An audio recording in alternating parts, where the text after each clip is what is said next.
Everything begins in a different world in the Dacian dynasty within the imperial palace. The emperor has died, and the dumbest, most ill-mannered, neglected, and loser son has ascended to the throne. This is Tu Yi, and it was supposed to be another brother who took the throne. He only got this position because of some corrupt politicians who wanted to put him there. Scratching his head, the protagonist wonders why he had to become this massive loser. Obviously, he was transmigrated from Earth, where he worked editing videos of girls dancing. He didn't exactly love that job, until on his laptop, a message popped up asking which dynasty he would go to if he could travel. But he just said that was a stupid question. He started a keyboard war, arguing that the past was garbage. There were no discounts on anything, everything was harder, you could catch a disease and die, and besides, there were no girls dancing on screens. But now, sitting on the throne, he wonders if this is some kind of joke. So he, who hates this whole dynasty thing, ended up in a place like this. However, the bracelet on his arm begins to glow. A voice says it is the artificial intelligence system called Ben, and it can be called Bengshin. The protagonist is startled. Apparently, he's not experienced with reincarnations. The system then gives him his mission, which was quite simple. He just needed to let the Clan dynasty be completely destroyed and he would return to his world. Meanwhile, the white-haired girl wonders what this useless guy is thinking. Normally, he smiles when he looks at her, but today something was different. Tu Yi then turns to the side, wondering who she is and what that is. In his mind, various attributes appear and the system says she is one of his concubines, basically meant to keep an eye on what he was doing. He could see the stats of anyone related to his objective. The system informs him that her name is Zhao Shu, and basically, she serves to spy on him. She's wondering if she's seeing something strange or if he's looking at her differently. Scratching his chin, he knows that this beautiful woman is just there to spy on him,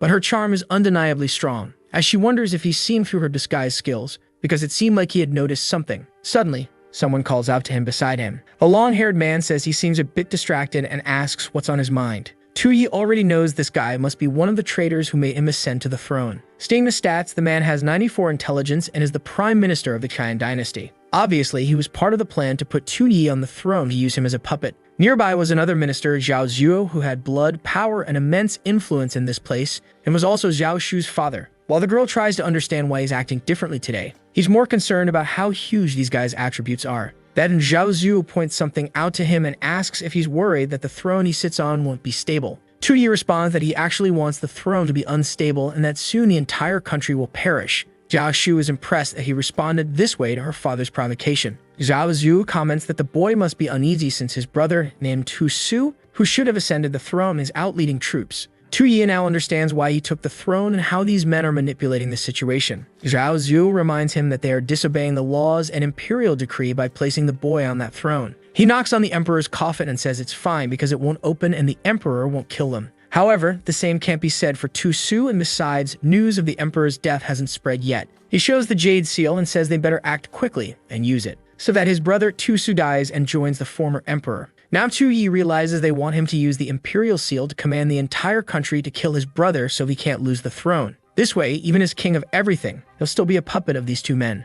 It's sad to know that the emperor's two most trusted people plotted all of this before his body even cooled. But Tu Yi doesn't want to get involved in all this drama. Not to mention he has a beautiful spy he needs to be very careful with. He wonders what he's going to do in this whole situation. He then glances at the jade seal in Zhao Zuo's hand. He snatches it while thinking that this guy won't control him like that. The man yells, asking Tu Yi what he's talking about. The protagonist knows that if he himself dies, the Qian dynasty will become unstable, and that way, he'll complete his mission. He puts his hand on Zhao Zuo's face and says that now that he has the seal, he decides who lives or dies. Zhao Shu is confused. She never imagined he was bold enough to confront her father like this. He asks Gears to go against him, while she's frightened by his audacity. Maybe the foolish way he acted until now was all just a disguise, and now that he has the imperial seal in his hands, he holds all the power. Zhao Zuo warns him that he's being arrogant, and even before the ascension, he had the power to put him on the throne and also to take him off. Tu Yi says to just kill him. He knows this guy has 77 martial points, so it will be easy for him to be killed. The man tries to approach, saying he'll strangle him to death, while his daughter tries to tell him to calm down. At that moment, Tan Yuan steps in and tells everyone to calm down since their goal there is the same. Tu Yi notices that this guy is much calmer. To irritate him, he'd need to stir things up even more. Shan Yuan is startled and the jade seal falls to the ground. Immediately, Zhao Zuo yells, asking what he did. Acting clueless, Tu Yi apologizes, saying it slipped. He knows that this seal represents the fate and authority of the entire Qian dynasty. It's how the emperor issues commands in this world. Breaking something like this is the ultimate offense, and he knows these men won't have the patience to tolerate it. Seeing Shan Yuan fuming, he already senses that death is approaching. But Shan Yuan is using every bit of strength in his body to do nothing. Zhao Zhu then reaches out his hand, but when he's about to say something, Tian Yuan stops him, saying that His Majesty is just playing. Now that he sits on the throne, the entire world belongs to him, so a piece of jade is insignificant. What's broken is broken, and it's no big deal. Besides, it's getting late, so they would discuss this tomorrow. With that, the two start to leave, but Tu Yi calls out to them. He says that the emperor and common people are equal before the law, so he should be executed. But the two simply ignore him, and the scene shifts to a room where Zhao Zhu says they need to find a way to get rid of Tu Yi. Tian Yuan asks if he doesn't realize the consequences of eliminating the boy. Zhao Zhu says he's becoming a coward and still has the nerve to call that kid Your Majesty. But his friend steps closer and tells him to stop being foolish because Tu Su is with the troops outside. If they killed Tu Yi, they would obviously be investigated and surely executed. Unfortunately, when the boy broke the seal, they lost their greatest bargaining chip, and now the only thing they can rely on is his ascension to the throne. Confused, Zhao Zhu asks if he's suggesting that Tu Yi broke the seal on purpose to prevent them from killing his brother. Tian Yuan says he's certain of it. Before, they were competing for the throne, but now that he's already ascended, it's better for him to have a good relationship with Tu Su. Moreover, if they pressure the boy too much, he could make a deal with Tu Su to bring his military power here and wipe them both out. This way, their plan would obviously fail, and they'd both be executed, something they can't risk. At this point, Tu Yi will try to maintain a triangular relationship to control all sides. Zhao Zhu laughs and says Tian Yuan is overthinking it. That child doesn't have the brains to plan that far ahead. However, Tian Yuan brings up how Tu Yi said that the emperor and common people are equal before the law.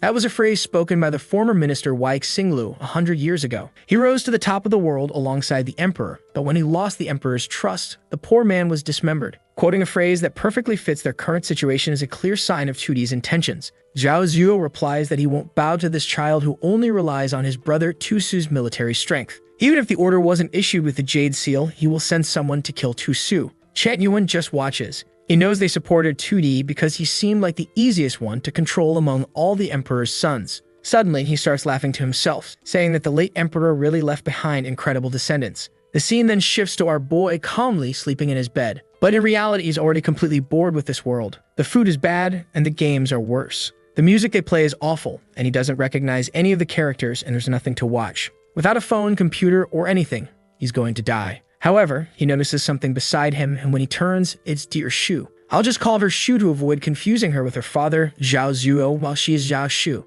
Blushing, she says that as his servant, she must always stay close to him in his chambers. He pauses for a second and immediately turns red, saying he takes back everything he said about this place. Well, some time passes, and it seems our boy no longer even remembers what video games and phones are. I thought he'd be one of those protagonists who does nothing, but our guy is even stretching his back after all this. She then notices the suspicious hairpin she's wearing, and he already imagines this could be a perfect way for him to return to his world. Pouring a drink, he then calls out Zhao Shu's name, and asks if by any chance she's a spy sent by her father to stay by his side. Her expression changes instantly, and she mutters to herself that it's impossible she's been exposed. A bit awkwardly, she asks what he's talking about and says she doesn't understand. But he simply responds that he doesn't care about her relationship with Zhao Zuo. He takes a sip, turns away, and says he knows very well she was placed beside him to monitor him. He warns that he loves this game they're playing because being emperor without it would be too boring. However, Shu is frightened, wondering how long he's known this, and if the fact that he's revealing it now means he's tired of this game. He then takes another sip of wine and says this is truly intoxicating. He collapses onto the table, pretending to faint, thinking this is finally the perfect chance for her.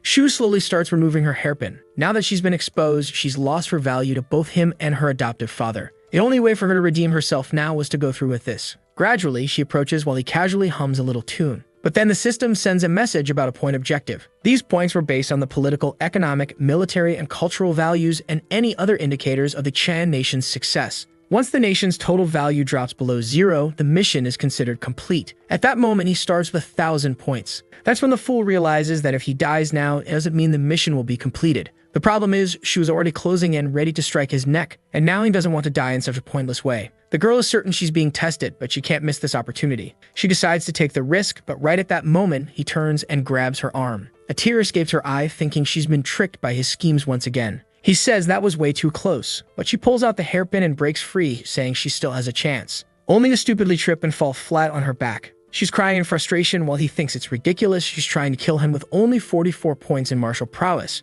He then snatches the hairpin from her hand and says she got way too excited over a few words. Lifting her chin, he tells her this is not how a qualified spy should act. The poor girl is crying, thinking her assassination mission has failed. Suddenly, she wakes up in a different place, wondering where she is. Someone approaches and asks if the mission she was given was completed. She turns and sees her adoptive father. He extends his hand and says that if she can't handle something so simple, she will have to be punished. She screams and suddenly she wakes up beside Tu-Yi. He asks if it was a nightmare, and she wants to know if he's going to kill her. He gets up and replies that he already said not only will he not kill her, but he'll continue playing this game and let her pass on messages. After all, that's what makes everything more interesting. She then starts dipping ink and writing an imperial decree. She keeps wondering what he's planning with that terrifying expression. She's certain he must be plotting something against her adoptive father again. But the expression is because writing with that curse brush is just too difficult. He takes a deep breath and she comments that was too fast. Humbly, he turns and asks for help writing something. Before she can respond, he's already placing his hand on her shoulder, telling her to sit there. Awkwardly, she says she doesn't know what decree he wants to write. He says it's a decree to strip all descendants of the two family of their surnames and reduce them to commoners. She was confused, not understanding why he's banishing his own family. She asks why a servant like her has to write something like that. Tu-Yi had asked the system for the easiest way to lose points, and it explained that it was by getting rid of the two family descendants. Since Tu-Su holds significant military influence, this would also make him appear as a cruel tyrant, perfect for his plan. Excitedly, he says that in this world, he'll be seen as a tyrant and make everyone attack him. He quickly asks why she's hesitating, prompting her to apologize and start writing. He then casually tells her that to satisfy her curiosity, he's doing this to make the game more difficult. Placing his hand on her face, he says that with this decree, he's now a solitary man, without family support and with the reputation of a cruel tyrant. And of course, the one to deliver this news to Zhao Zhu would be her. He tells her she can consider this information a gift. Poor Shu, having suffered so much all her life, is receiving a gift for the first time. Tu-Yi is eager for her to carry out this task, while she knows she's being tricked but can't help enjoying it. The scene then shifts to Zhao Zhu's residence. She knocks on the door and he opens it,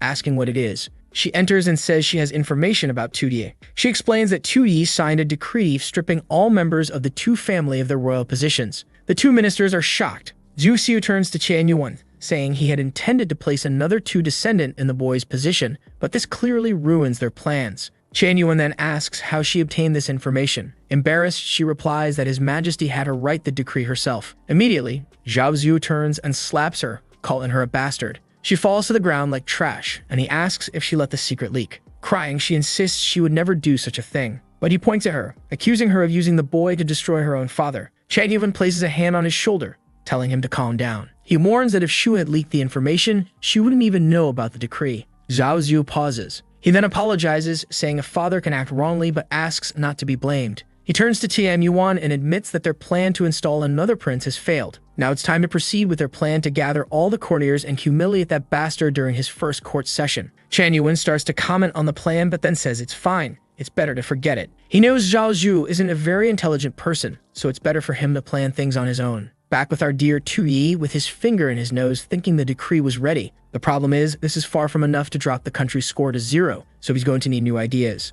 Then he remembers how an extremely large empire once fell. The leader had countless corrupt ministers and ignored all state affairs. But what truly led to the downfall was that he forcibly began taking women from the entire population, recruiting concubines from everyone. Considering that the most influential people here are the courtiers, he's going to steal everyone's women, which will surely make them furious and attack. He loves the plan. Not only would he lose a lot of points, but he would also benefit. It's the perfect scheme. He then turns to his servant and orders him to bring Zhao Zhu and Lai Qianyuan immediately. After a while, they arrive and he opens his arms, saying how much he missed his ministers. Qianyuan greets him respectfully. Zhao Zhu, however, sits down and tells him he should start getting familiar with the courtiers now that he's taken the throne. The chubby man is excited. If he can get the entire court against Tu-Yi, there's nothing the boy can do. Tu-Yi, however, thinks that holding such an important meeting seems like the right thing to do, which is exactly why he doesn't want to do it. He responds that it sounds like too much work and he just became emperor, so he doesn't really know how to do it properly. That's why he relies on his two trustworthy ministers.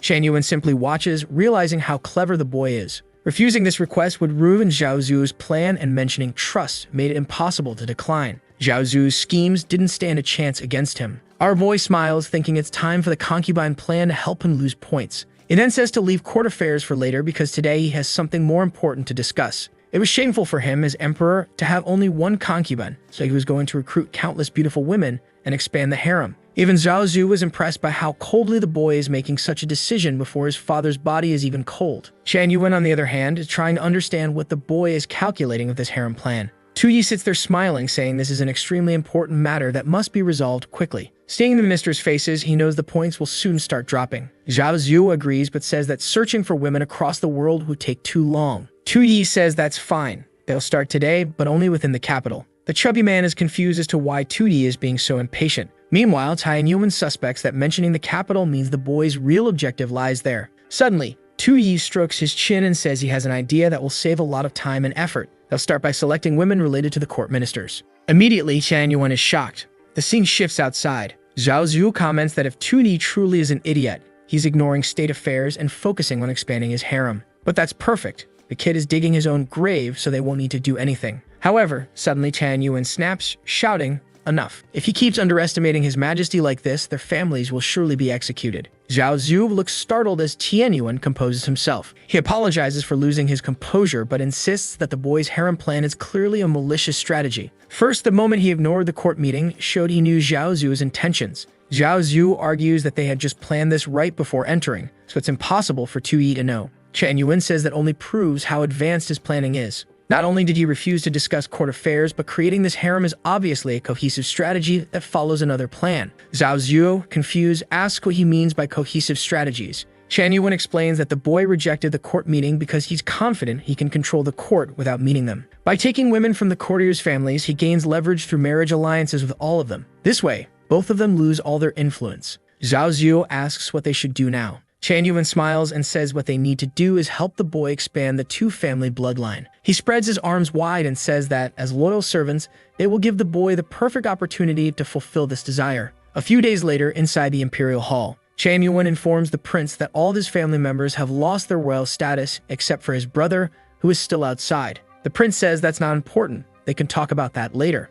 First, he wants to know how the selection is going. Chan Yuan reports that the ministers did everything they could to fulfill his command, but time was limited. Tu Yi claps his hands and tells him to take a look. The curtains open, revealing a legion of women before him. The boy is literally drooling, saying that this is truly paradise. All the women begin paying their respects to his majesty. Tu Yi sneaks up behind Chan Yuan and asks if any of these concubines particularly enjoy combat behind closed doors. A bit confused, Chan Yuan says he doesn't quite understand what he means. Tu Yi finds it odd. Clearly, even if the man doesn't grasp his words, the context should explain itself. Meanwhile, Chan Yuan wonders if the prince is starting to suspect something. Among the concubines he brought, all are from influential families, except for two women. The one in red is Fan Taoxiu, and the one in purple is Yu Sha. About a decade ago, when the emperor ruled the Qian dynasty, the families of these two girls offended him and were completely wiped out. On impulse, Chan Yuan saved the two girls from execution. For the past decade, he has kept their identities secret and raised them by his side. They inherited the ancient talents of their families, making them perfect pawns in his hands. In a private room, Chan Yuan calls for Tao Zhu and Sha. He informs them that the Qian emperor who had their families executed is now dead. However, since they couldn't take revenge personally, he asks if they still hold resentment. They reply they are willing to die 1,000 times in the name of vengeance. For Tian Yuan, this was the perfect chance to place them beside the prince without raising suspicion. With a sparkle in his eye, Tu Yi remarks how those two stand out. Man, their body types are kind of unbalanced compared to each other, aren't they, he thinks. But Tian Yuan starts sweating, wondering if the boy has already noticed. The system revealed all their talents, that Xu Xie was adopted by Tian Yuan and intends to kill him and destroy the nation. Obviously, Fan Taoxiu has different attributes, but her goal is the same. Tu Yi thinks Chan Yuan made the perfect move by sending these two. A snake and a scorpion right next to the tyrant, destined to help bring down the country. He approaches them, smiles, and says they're exceptional, asking for their names. One of the girls introduces herself, and Tu Yi moves closer to Sha, commenting that she seems a bit nervous. Chan Yuan is drenched in sweat, fearing her introverted nature might expose her true intentions. Tu Yi lifts her chin gently, telling her not to be afraid, assuring her he's very calm and approachable. He keeps teasing until she suddenly says she can't take it anymore. Out of nowhere, she collapses, seemingly fainting. What the system didn't mention is that Sha has difficulty controlling her emotions when touched and faints out of embarrassment. Tu Yi stares in shock while Tian Yuan looks even more terrified. All Tu Yi wanted was to show interest in the girl Chan Yuan brought. He didn't expect her tolerance for physical contact to be so low, ruining his presentation. Now Tian Yuan fears her identity might be exposed and will likely try to replace her. Falling to his knees, Tian Yuan apologizes, admitting it was a terrible mistake to include this woman in the selection. He says he deserves to die and will remove her immediately. But Tu Yi raises his hand and says that won't be necessary. He lifts her into his arms, smirking, saying he quite likes women who can't handle a little touch. Chan Yuan's choices have pleased him. Fan Taoxiu silently thinks this tyrant really is a pervert. Chan Yuan wipes his face and thanks his majesty. Meanwhile, Tu Yi casually decides that tonight she would serve him in bed. Fantasia stands by, silently vowing that he will soon pay for all of this. Suddenly, Chuyi glances at her and both seem confused. He wonders why she seems so displeased. Maybe she's also eager to serve him tonight. He then declares that tonight the three of them will join him. Without wasting time, the scene transitions to the bedroom. Looking at the two, Chuyi comments that among the palace beauties, they truly are the most stunning. Not to mention, the system warned that they're getting closer to him with the goal of destroying the country, which is perfect. They also have numerous strong attributes, having been trained by Tianyuan. The only issue is that Chuyi only knows their basic information. He has no clue what their actual skills are or if they could help in bringing down the kingdom. Fantasia glances back, wondering what this tyrant is thinking. The two girls exchange looks, determined to sacrifice themselves for their cause. They assume they'll use every method to humiliate them and force them to submit to his tyranny. Back in the present moment, Chuyi suddenly says the time has come. But he just stands there staring, making Fantasia even more anxious. He specifically requested both of them, which was suspicious. They remember Tianyuan saying he prepared the perfect way to hide their identities, so that shouldn't be an issue. However, they need to be careful since Chuyi is extremely cunning and not easily deceived by beauty. Plus, he has Miss Shu, who is not only their ally but also a rival. If they want to earn his trust, they need to prove they're worth more than just their appearance. Chuyi steps closer and asks if they know how to do that. Back to the present, Chuyi asks what the two were thinking so deeply about. He says he'll ask once more if they have any special talents or abilities. This was the moment they had been waiting for, as Tianyuan had instructed. Xia then speaks up, saying she's skilled in predicting parts of the future, stargazing and script analysis. She also has talent with talismans, feng shui, healthcare, medicine, and alchemy. Chuyi is genuinely impressed. And finally, she mentions she has experience in more intimate skills behind closed doors. However, Fantasia finds it ironic she would say that after fainting from a simple touch. Chuyi then turns to Fantasia and asks what she knows. Fantasia notices from his expression that he isn't satisfied with Shay's answer. A key detail is that she comes from a family of merchants. Since childhood, she was involved in negotiations alongside her grandfather. Because of these environments, she became skilled in finance, calculations, and understanding human nature. However, her grandfather taught her that such skills could raise suspicion among the powerful. She must seek revenge while preserving herself. In other words, she needs to show her value while appearing innocent. So she tells Tuvi that she's a weak woman with no special abilities, talents, or powers. She decides not to reveal her financial skills or knowledge of human behavior. Trying to appear like an innocent young lady, she says she came from a wealthy family, but her parents have passed away. The only thing she has left is the wealth they left behind. Tuyi wonders if this girl is basically Batman,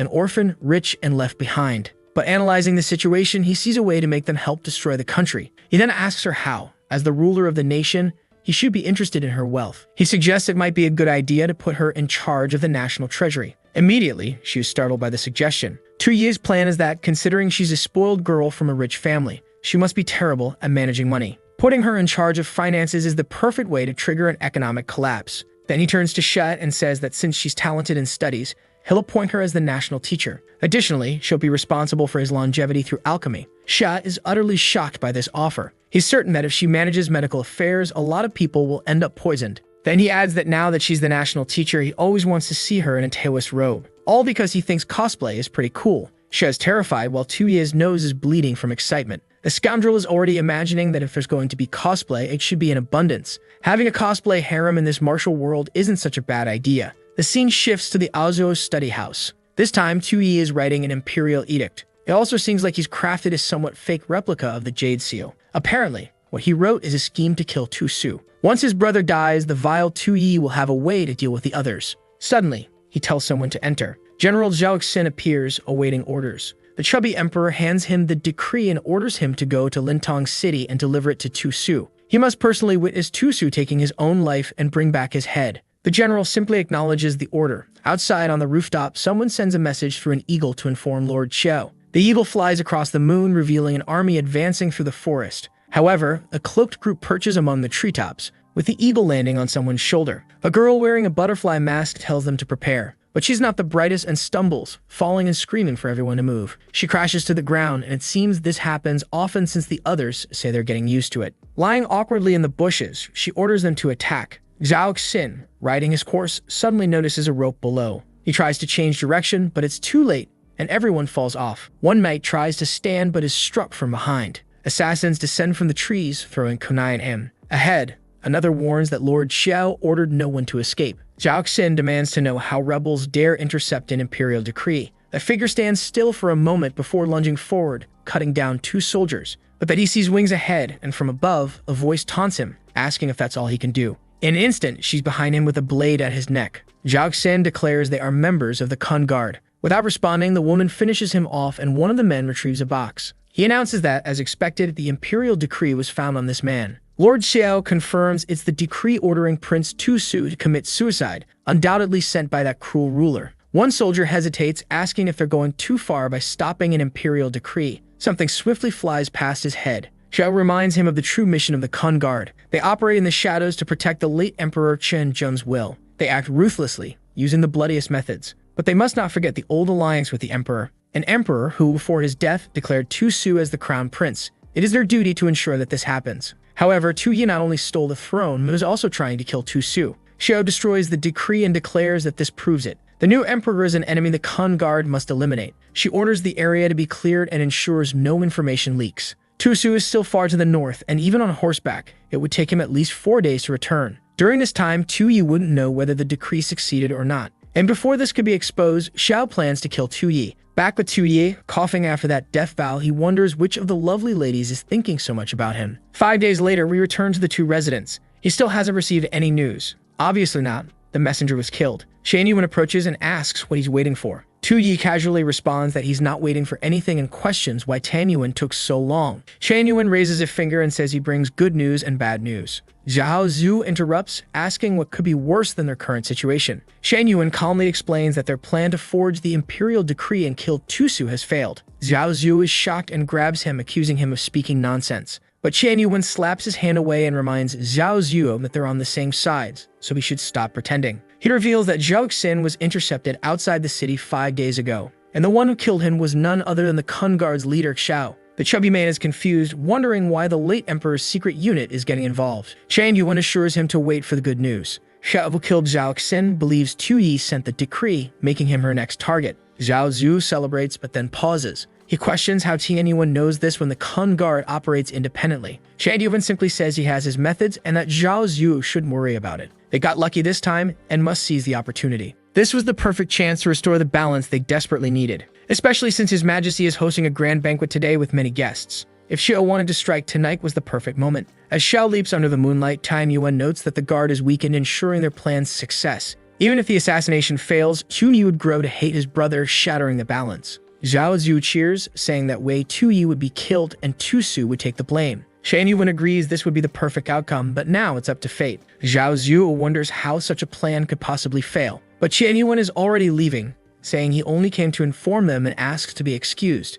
As he descends the stairs, he ponders that the only factor he can't predict is how His Majesty will react. Moreover, the two girls he placed beside Tu Yi despise him, and tonight would be their perfect chance to strike. But no matter how skilled they are, could they outsmart His Majesty? All he hopes is that he's not being overly paranoid. Meanwhile, in the palace hall, Tu Yi's cosplay banquet has begun. Right in the middle, Qian King stands out. He is dressed as Nezuko and Tao Zhu as Saber, or so it seems. The girls compliment each other while others chat with them. Apparently, the participants are competing for Tu Yi's attention. Some even regret not wearing something more modest. A soft step echoes through the hall. Lady Xiao, the Kun Guard leader, has arrived. Thinking that this ruler truly is a shameless pervert with bizarre tastes, she surveys the hall. However, she wonders what's happening since none of the women seem to have any martial prowess. Yet the competitive gazes among the harem candidates are sharp and intimidating. She overhears two women whispering that wearing such revealing clothes must mean she's full of ambition. A woman in green compliments Xiao's outfit, calling it creative. But in the harem competition, family background mattered most. Xiao feels like killing all these women but restrains herself. Her target is someone else. Suddenly, the crowd cheers as His Majesty arrives. Tu Yi enters in style. Turns out the girls in cosplay weren't Xia and Tao Zhu but other competitors. He blows a kiss, declaring his love for all of them. Smiling, they respond that they love him too. But Tu Yi quickly notices something peculiar. Of course, it's Xiao. The system already flagged her as the Kun Guard leader and a supporter of Tu Su. Immediately, Xiao senses his gaze on her and wonders if she's been discovered. She discreetly reaches for a kunai, thinking it's time to end this pervert. Suddenly, she shouts to His Majesty and leaps toward him, declaring it's time to face death. The other women gasp, questioning how she dares speak that way before His Majesty. They start wondering if this is the true essence of this cosplay banquet. 5 days earlier, Tu Yi had gathered all the women to inform them about the upcoming competition. Naturally, one of them asked what exactly a cosplay banquet was. He casually explained it was just an event where they would wear various outfits, play games, and have fun with him. Now it all made sense. The sisters thought Xiao was just acting like an assassin to impress him. Xiao charged forward, declaring he would die, but 2D simply blew her a heart-shaped kiss. One of the women, annoyed, grumbled that this wretched woman was pretending to be an assassin, knowing full well that danger excites men. Xiao glanced sideways and saw Yuta leaping at her, determined not to let Xiao win with a stunt like that. Xiao grabbed her by the arm and slammed her to the ground. Confused, Xiao wondered if these women were all insane. They had no cultivation yet dared to attack her. Maybe this was the true essence of this so-called roleplay. Suddenly, all the women rushed at Xiao, declaring they wouldn't let her steal their spotlight. They grabbed her, pulling her away, insisting they must protect His Majesty from a lunatic like her. Being pushed around, Xiao couldn't understand why these women were fighting so fiercely for this man. But gripping her dagger tightly, she decided if this was their choice, she wouldn't show mercy. Seeing Xiao prepare to strike, 2D panicked. These women were vital resources for his role as a tyrant. He quickly ordered her to stop and spare the girls. Xiao muttered to herself that this perverted ruler was bold to speak to her like that. She then asked if he was willing to die for them. The women smiled and confidently said they were willing to die for him. But 2D knew he couldn't die yet. The nation still had too many points. He apologized, explaining his time to die hadn't come. Xiao scoffed that his words were empty, but 2D stepped closer and promised to abdicate the throne to Tusu. He knew she was there to assassinate him and pave the way for Tusu to ascend. Xiao wondered if he already knew her identity and whether this was all a trap. She demanded to know his true intentions. Raising his arms, 2B admitted he was tired of pretending. His only goal was to be a lazy and incompetent ruler. The throne meant nothing compared to a harem full of beautiful women, and he was willing to give it up to someone more capable. The system immediately notified him that this speech had triggered a story route where the nation would be destroyed. The conditions for this event required a massive army outside the capital and him abdicating the throne to a general. If his plan succeeded, he would lose 1,000 points, dropping him to 0. While Xiao suspected he was lying, she also knew that no one in this world could resist such power, especially a pervert like him. She coldly told him to forget it. Whether he was serious or not, she would kill him and hand the throne to Tusu. Tuye, confused by her relentless desire to kill him, tried to strengthen his persuasion. He warned that if he died here, Tusu's reputation would be tarnished, and he wouldn't be seen as a legitimate emperor. Everything he was doing was out of love for his brother. Xiao seemed moved, triggering a flashback of the late emperor. He once asked Xiao if, after pacifying the north, he had become a good emperor. She replied that with his knowledge and military talent, he would be remembered as a wise ruler for generations. However, he lamented that his talent was only suited for conquest, and such a ruler wasn't needed in this dynasty's future. Xiao assured him that an emperor like him would always be necessary. Yet he simply turned away, admitting he knew his time was short, a fact that wasn't necessarily bad for the dynasty. What he wanted was a successor who didn't need to be talented, even someone lazy or careless, as long as they were tolerant and sought peace over success and greed. Hearing this, Xiao always believed the true successor should be Prince Tusu. But based on the late emperor's words, Tuyi seemed to fit that role more. Shaken, Xiao scolded herself, refusing to be swayed by a few words. The rightful heir to the dynasty was Tusu, the legitimate son. She vowed to take Tuyi to Tusu and let him decide his fate. She ordered Tuyi to come with her to Lintong City to perform the abdication ceremony. For Tudie, this was perfect. With the system's warning, the story was heading in the right direction. But suddenly, someone blocked their path. It was Zhu Sha holding a glowing talisman, demanding to know what right Xiao had to abduct the emperor. Sha radiating a purple aura, surprising everyone. Xiao, realizing everything Tuyi said might have been a ploy, grew tense. She tightened her grip on her dagger, cursing the tyrant for toying with people's hearts. Yet despite seeming to have a grand plan, Tuyi was utterly confused. He wondered what kind of situation he had just gotten himself into. Tao Zhu reassures Tuyi not to worry, claiming Xiao's talisman abilities are incredible. She insists Xiao won't lose to that assassin, and with both of them protecting him, he won't be taken anywhere. But Tuyi wonders when he ever asked these girls to protect him. Flashback to a few nights earlier. Chan Yuan is seen talking to the two girls. He asks if they know their true mission after getting close to Tuyi in the palace. Xiao confidently replies that she plans to find the right moment to kill that perverted tyrant and avenge her family. However, Chan Yuan explains that many people have died, but killing him once isn't enough. Their primary mission is to bring complete destruction to the entire dynasty. For now, they must ensure Tuyi stays alive. Both girls are confused by this. Chan Yuan clarifies that Tuyi always appeared incompetent and foolish. That's why Chan Yuan helped him ascend to the throne while Tusu was leading the army.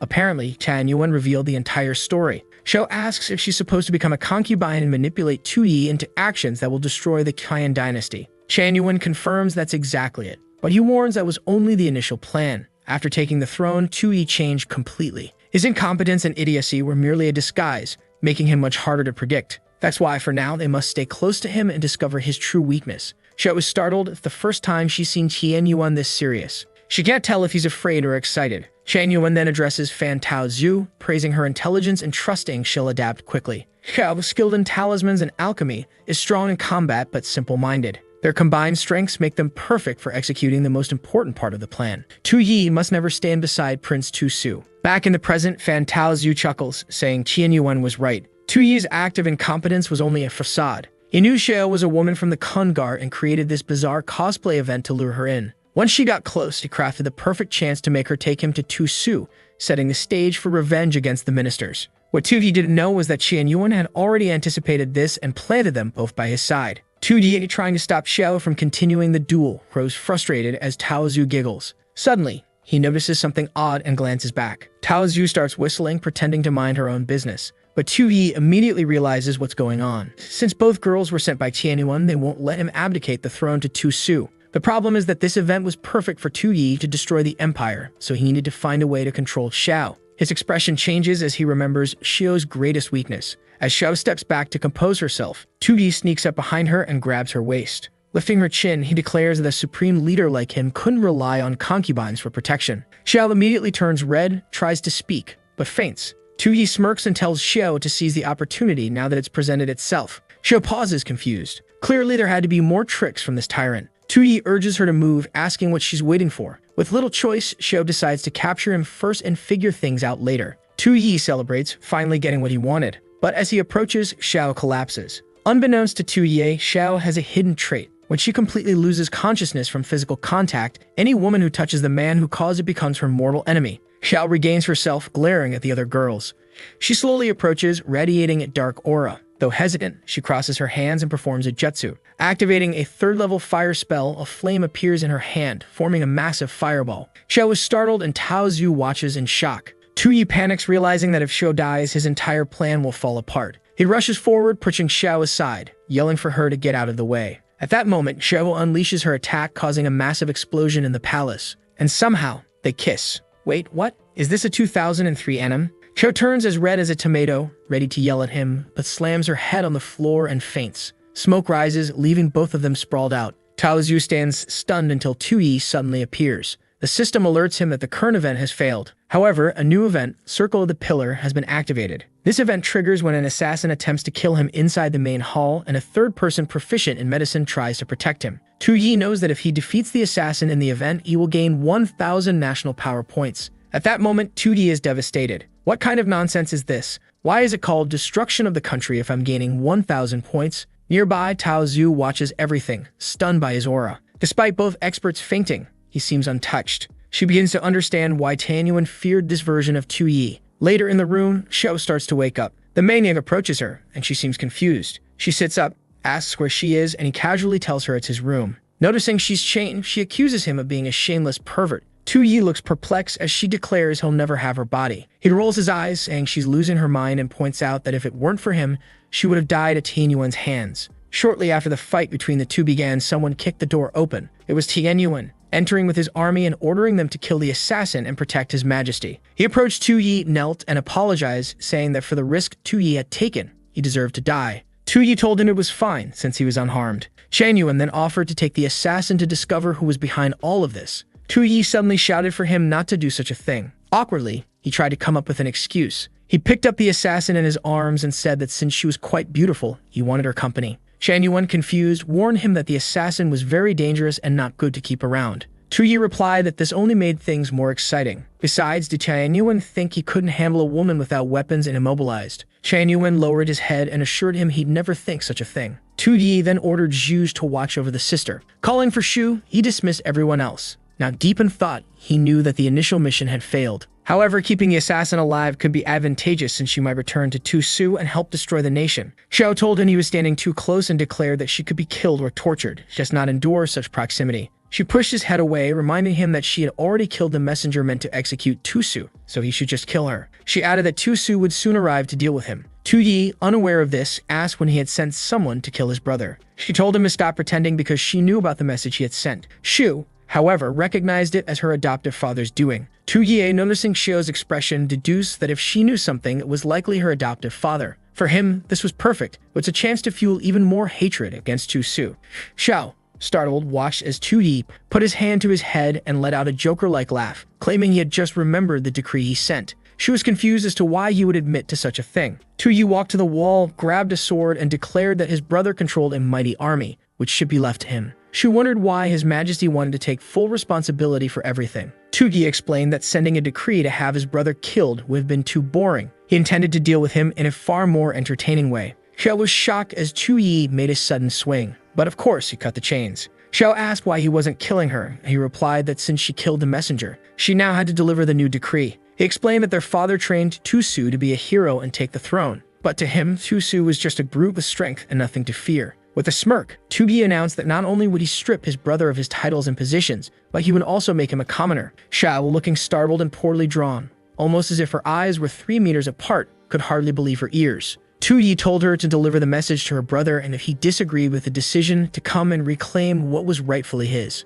Tu said he'd be waiting for him personally in the capital. Ecstatic with his performance, Tu was convinced Xiao would now hate him and deliver the message to Tu. But then the system activated the rebellion arc from the story routes. For this story to begin, the capital needed to have a prince with powerful troops. The system user, as emperor, had to issue an order to strip the prince of his powers. If the prince rebelled during this first phase, the host would lose 1,000 points. If the prince eventually stormed the castle and destroyed the entire place, the host would lose 10,000 points. Tu was thrilled. Losing 10,000 points would definitely put him in the negatives. Meanwhile, Xiao, watching him, thought this prince was unhinged. Perhaps this was a good thing, as it gave Tu a greater chance of reclaiming the throne. Tu calmly let the woman leave. She wondered why His Majesty not only let the assassin escape, but also took all the blame for her father's actions. Tu, no fool, began to understand how things worked. He couldn't rely solely on the system's events, as the last time, he ended up gaining points. He needed to make better use of the ministers around him. Looking at Shu, he remembered her father suggesting that court meeting. Feeling observed, she was unsure of what was happening until Tu called her by name. He apologizes for having given so much attention to Tao Zhu and Sha.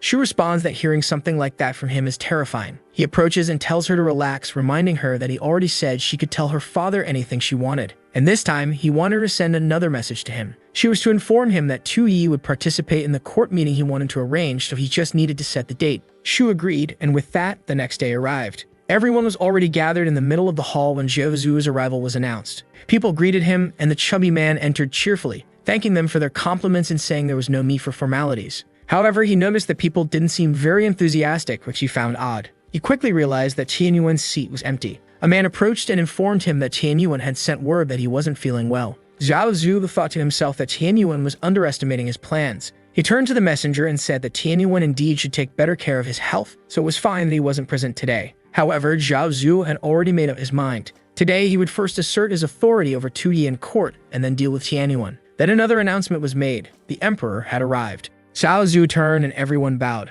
Tu entered with Shu by his side. People whispered, wondering since when an emperor attended court accompanied by his concubines. It was against protocol. Tu turned and said that if they couldn't handle just one concubine, they were in serious trouble. That's when they started to panic, placing their hands on their heads upon seeing what was coming next. Of course, he had brought all the palace women with him. While some fainted, others wept for the late emperor. The women curiously asked if this was the great court assembly, tugging at the beards of the old ministers. Laughing, Tu said the girls were interested in experiencing this, so he was sure no one would oppose it. Zhao Zuo, however, wondered if the boy had lost his mind doing something like this. Another minister was horrified, saying even the maiden his family had sent was standing there, which was disgraceful. He asked His Majesty if he had brought them to court just to humiliate them. Zhao Zhu pointed out that bringing a harem into a place like this was against protocol. Tu calmly told them not to worry, saying he had no ulterior motives. He was just a foolish leader wanting to enjoy his harem wherever he went. Zhao Zhu didn't know how to respond. Tu knew that as long as he was direct and shameless, there was nothing they could do. He then turned to one of the ministers and asked if they weren't going to prepare seats for everyone. With that, small wooden stools were placed on the floor. The women sat down, saying they wanted to be closer to the throne, and Tu promised to arrange things better next time.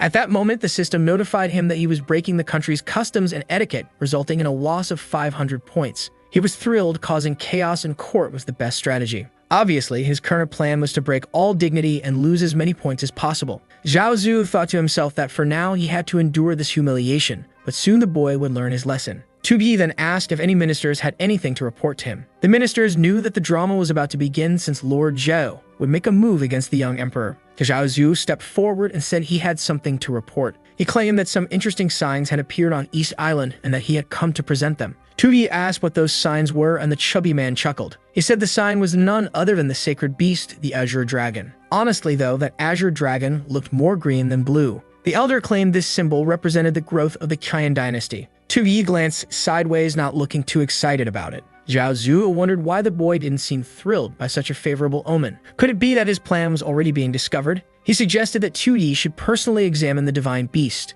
Clapping his hands, Zhao Zhu ordered it to be brought in. A green paw stepped into the hall, causing panic. The ministers tried to avoid it. Tuyi, however, appeared curious. Two men entered, struggling to lead a monstrous creature resembling a crocodile, stopping it in front of Tuyi. Tuyi burst into laughter, questioning if that was supposed to be the divine Azure Dragon. Clearly, it was just a dyed dragon-like creature. Zhao Zhu insisted Tuyi admire the majestic nature of the dragon. Meanwhile, he anxiously awaited the boy's reaction to the spirit beast. At that moment, one of the system's special events activated. For this event to trigger, someone related to the throne had to present a beast as a gift. At the same time, the beast presented had to be part of a lie. Essentially, they had to claim it was one creature when it was actually something else. To complete the event and lose 2,000 points, Tuyi had to be convinced by the ministers that this was the real beast. Tuyi smiled, thinking Zhao Zhu always brought interesting surprises. Now it was time for his next performance. The massive dragon opened its mouth as Tuyi stood there observing. The handlers struggled to control it while some ministers couldn't help but laugh. At that moment, Tuyi comments that this so-called Azure Dragon doesn't look very real.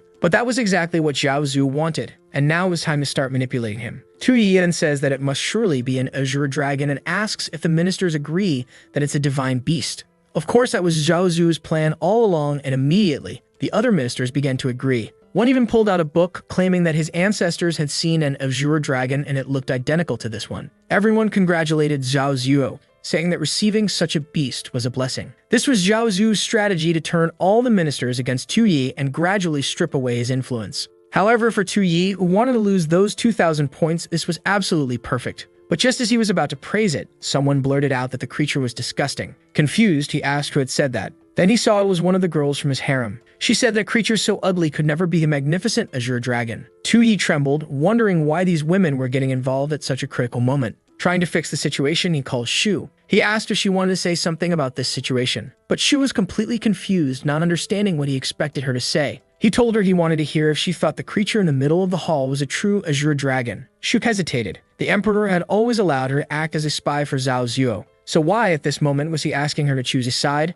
Maybe, in the end, she posed no threat to him. He kept giving her chances to choose between him and her adoptive father. At that moment, she remembered how he had been constantly close to Tao Zhu and Xie lately. With that, her decision was made. She looked at Zhao Zhu. He was already anxious, confident that his adoptive daughter would support his plans. But then she asked how something so hideous could be considered a sacred beast. Zhao Zhu was stunned. She then shouted, asking if Zhao Zhu was trying to deceive the Emperor, which was clearly an act of treason. Zhao Zhu hadn't expected to be betrayed in a moment like this. Meanwhile, Tuyi wondered why she hadn't betrayed him. He rolled his eyes, trying to understand why she suddenly decided to turn on her father. Excited, she turned to the other women and asked if they agreed with her. All the women began shouting that the four-legged creature clearly wasn't a dragon. Such treason from Zhao Zhu deserved execution. Zhao Zhu was in shock. He turned to Lord Xia and claimed that it was his illegitimate daughter, sent to the palace, who had instigated this. Lord Xia rolled up his sleeves and shouted, calling her insolent. He questioned what he had taught her and how she dared to be so rude to Lord Zhao.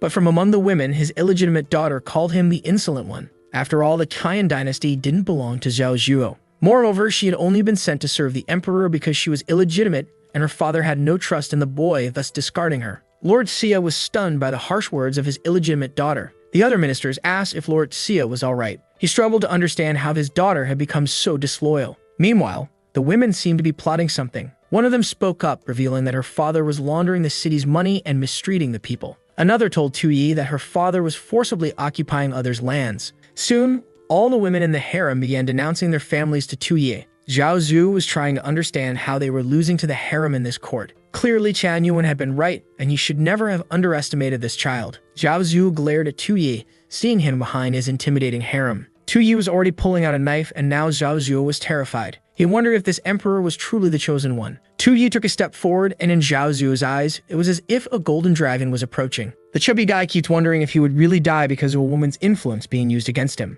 Tuyi actually seems to have struck with his sword, while Zhao Zhu just stands there. The entire hall is shocked, and the women all cover their mouths with their hands. Wow, the guy had killed the Komodo dragon, or isn't that the so-called celestial dragon? Then he approaches Lord Zhao. He says it's not worth damaging their relationship over a silly creature like that. He didn't need to worry because no matter how strong it was, he would cut it down just like that. He tells everyone it would be better to pretend today's court meeting never happened. Then he asks Lord Zhao what he thinks about that. The chubby guy is holding back from saying something but only says that His Majesty is right. However, sometime later he's devastated since the system calculated that he successfully completed the event. Since Zhao Zu's plans failed, he increased his authority within the court. With that, he gained another 2,000 points, totaling 2,900. The poor guy looks at his hand, saying it's all his fault for bringing that Dan harem. In the background, Shu wonders why he didn't seem happy and how he managed to intimidate Zhao Zhuo. Then he approaches and asks if she's satisfied with her performance. He pauses for a second, turns with a sinister smile, and says it was okay.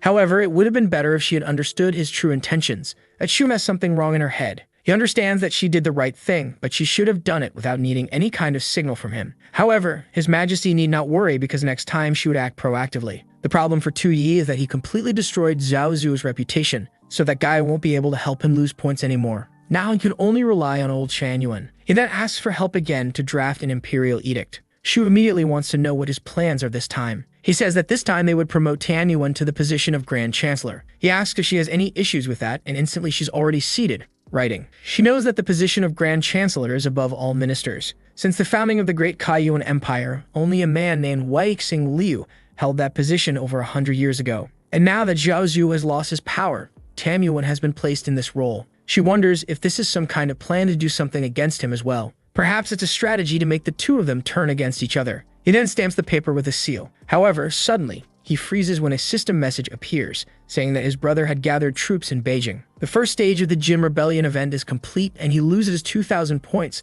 leaving him with 900. Immediately, he starts laughing like a maniac, saying that these damn court points are all disappearing. He begins stamping the seal, laughing like a lunatic. The scene then shifts to a battlefield full of dead soldiers half a month later. It's the southern battlefront, and many supplies are being looted. A guy punctures a cart, and a liquid spills out. He informs everyone that these were military provisions, so they no longer need to worry about supplies. Nearby, there's a man on horseback with a red streak in his hair. The army commander named Wang Zhan approaches and addresses him as Your Majesty. He says they've been advancing through the south for 10 days without encountering any royal troops, making their progress smooth. However, recently the battles against Longxing troops have been too easy, and he's starting to suspect a trap. The man with the red streak tells him to explain properly. The man explains that the Longxing troops are regularly commanded by Lai Qianyuan. They aren't the strongest, but they are considered elite. However, instead of fighting, they simply abandoned the supplies and fled this place. The men are all carrying supplies, and the guy says that General Wang seems to be right. I think it's Hudik Xiaolai who says that Tu Yi is very cunning and despicable. Surely he was plotting something alongside Tian Yuan. The guy laughs and says he knows this was all on purpose. It was obvious he understood his own brother's strategies. Look who's arriving now, folks. The scene then changes to a strange house where an old man sits and asks his distant friend what the next line is. The child seems to be searching for the continuation of the phrase about a friend coming from afar. After thinking, he says that a friend coming from afar must be punished. The old man smacks him on the head and says that for a crown prince, he was very dumb, so it was impossible to entrust the dynasty to him. However, the boy tells his father that his brain works perfectly since yesterday he clashed heads with several soldiers and came out unscathed. The father, however, remains silent and only says that today he has no right to eat. Besides that, he must copy the lessons 100 times. Collapsing on the table, the boy mutters to himself that he wishes he could eat something, until someone throws a stone at his head. It's the protagonist calling out to Tu Su, asking if he got scolded by the old man again, and says he doesn't understand how his brother, the crown prince, lives a harder life than he does. Tu Su turns and says that's exactly why he invites him. Tu Su's father had great expectations for his name and wanted him to be remembered as a wise commander. Tu Yi says that's cool, but if you can't enjoy life, then being an emperor isn't worth it. His brother says he doesn't want to lead this country, but rather command troops in battles. So why was he born with that name? However, as the eldest son of the Tu Yi family and the prince of the Great Chan Kingdom, he had no choice. Tu Yi becomes thoughtful. Then he says it would be simple. In the future, he would take the position of emperor to help him. He would even remove the Tu surname from his brother so he wouldn't have to worry and could live as he wished. Tu Su is riding his horse, saying that Tu Yi never changed and was always an idiot. He orders everyone to march towards the city of Kanjing. Meanwhile, in the capital, Shu tells Tian Yuan to leave because His Majesty doesn't want to see anyone. Tian Yuan says that enemy troops are less than 800 miles away and he needs to speak with His Majesty. Shu replies that Tu Yi is already aware of that, but he trusts that Tian Yuan will handle this matter well. After all the Longxing guards are under his command, so naturally, This is now his responsibility. As Grand Chancellor, he should share His Majesty's burdens and help solve the problems. Shan Yuan wonders if Tu Yi is trying to shift all the blame onto him. However, he shouts saying they are underestimating Tu Su's forces. He was known as the Great General. Shu says not to worry because Tu Yi is well aware of all that. Shan Yuan was to control the rear troops without taking risks. The plan was for the soldiers to show some bravery in front of the enemy and then retreat. Even if they lost, it would be an honor. Shan Yuan is confused, trying to understand if winning or losing truly doesn't matter. What were His Majesty's true intentions with this move? Shu simply leaves, saying His Majesty is eager for good news. He then closes the door and starts stretching, saying that pretending in front of that old man is exhausting. With crossed arms, Tu Yi asks if everything went well, and Shu says yes. According to his instructions, she ensured that Shan Yuan would lead the army and make them retreat. Tu Yi then approaches for a massage and is curious about what will happen, since if the northern troops reach Kainjing, the consequences would be unimaginable. How could he at such a crucial moment put Shan Yuan in charge of everything and still say that winning or losing didn't matter? He says that when it comes to victory or defeat, of course he cares, thinking it would be great if they lost, obviously. He's doing all this because their troops are the second best in the Great Chen Empire, so there was a risk they might actually manage to defend. That's why, if they had to fight, he ordered Shan Yuan to lead them into a much more open area. That way, they would have no advantages and would surely be defeated. With all the pieces in play, the Jinna Rebellion event would be easily completed, and Tu Su would be furious. He's laughing like a madman while Shu begins to recognize that smile. She is certain that Shan Yuan will suffer greatly this time. Shan Yuan, meanwhile, is walking alone in the courtyard, thinking about the leader assigning him these responsibilities and saying the result didn't matter. Suddenly, someone comes running, calling his name. It was Zhao Zhu, furious, saying it was no coincidence that he pretended to be sick on the day of the court. He grabs him by the collar and says he joined Tu Yi to plot against him. Shan Yuan pulls Zhao Zhu's arm away and tells him to stop talking nonsense because he never planned anything with Tu Yi. The chubby guy demands an explanation for why Tan Yuan was promoted to Grand Chancellor right after he lost his position. Shan Yuan replies that the prince did that to make them fight each other. Besides, Tu Su was marching toward Kainjing, so it wasn't the time to argue over trivial matters. However, Zhao Zhu says this isn't trivial to him, especially since he knows about the women Shan Yuan placed beside Tu Yi. One was working as the national advisor and the other was managing his treasures. Was he really planning to join forces with Tu Yi? He then threatens him, saying he knows the identity of those two women he adopted many years ago,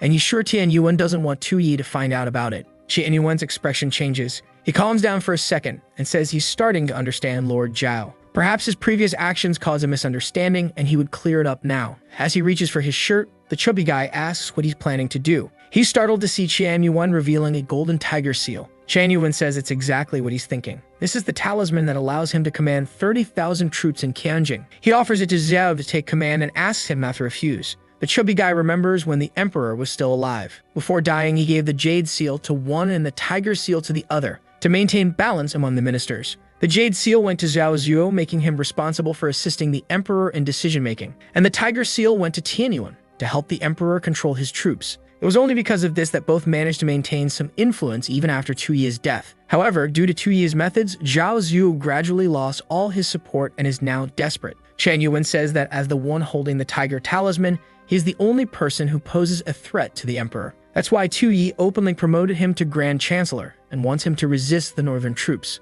Looking at the talisman, he knows this thing is a hot potato. It was better to use it to at least stabilize Zhao Zhuo before he did something foolish. However, Zhao Zhu's expression changes and he asks if Tian Yuan is playing dirty again. He already understands that if he accepts the talisman, he'll have to lead the troops to face Tu Su in the north. Considering how insane Tu Su was, it would be impossible for him to win. He slaps the talisman away and says that if Tian Yuan wants to send someone to die, it should be himself. Suddenly, Tian Yuan pauses for a moment and seriously calls Zhao by name. He asks if he made this offer so kindly to make Zhao forget the situation he's in. Its imperial seal was broken. He no longer had any dignity before the officials and even Shu had betrayed him. At this moment, he had no cards left to play. Confused, Zhao Zhu asks if he's being threatened. Shan Yuan pauses briefly, picks up the tiger seal from the ground, and says he's just stating facts. Holding the tiger talisman is risky, but it's the only thing Zhao can do now. This talk of playing dirty is nonsense because the strategy is quite clear. Since Zhao hadn't completely lost his position and would have the talisman,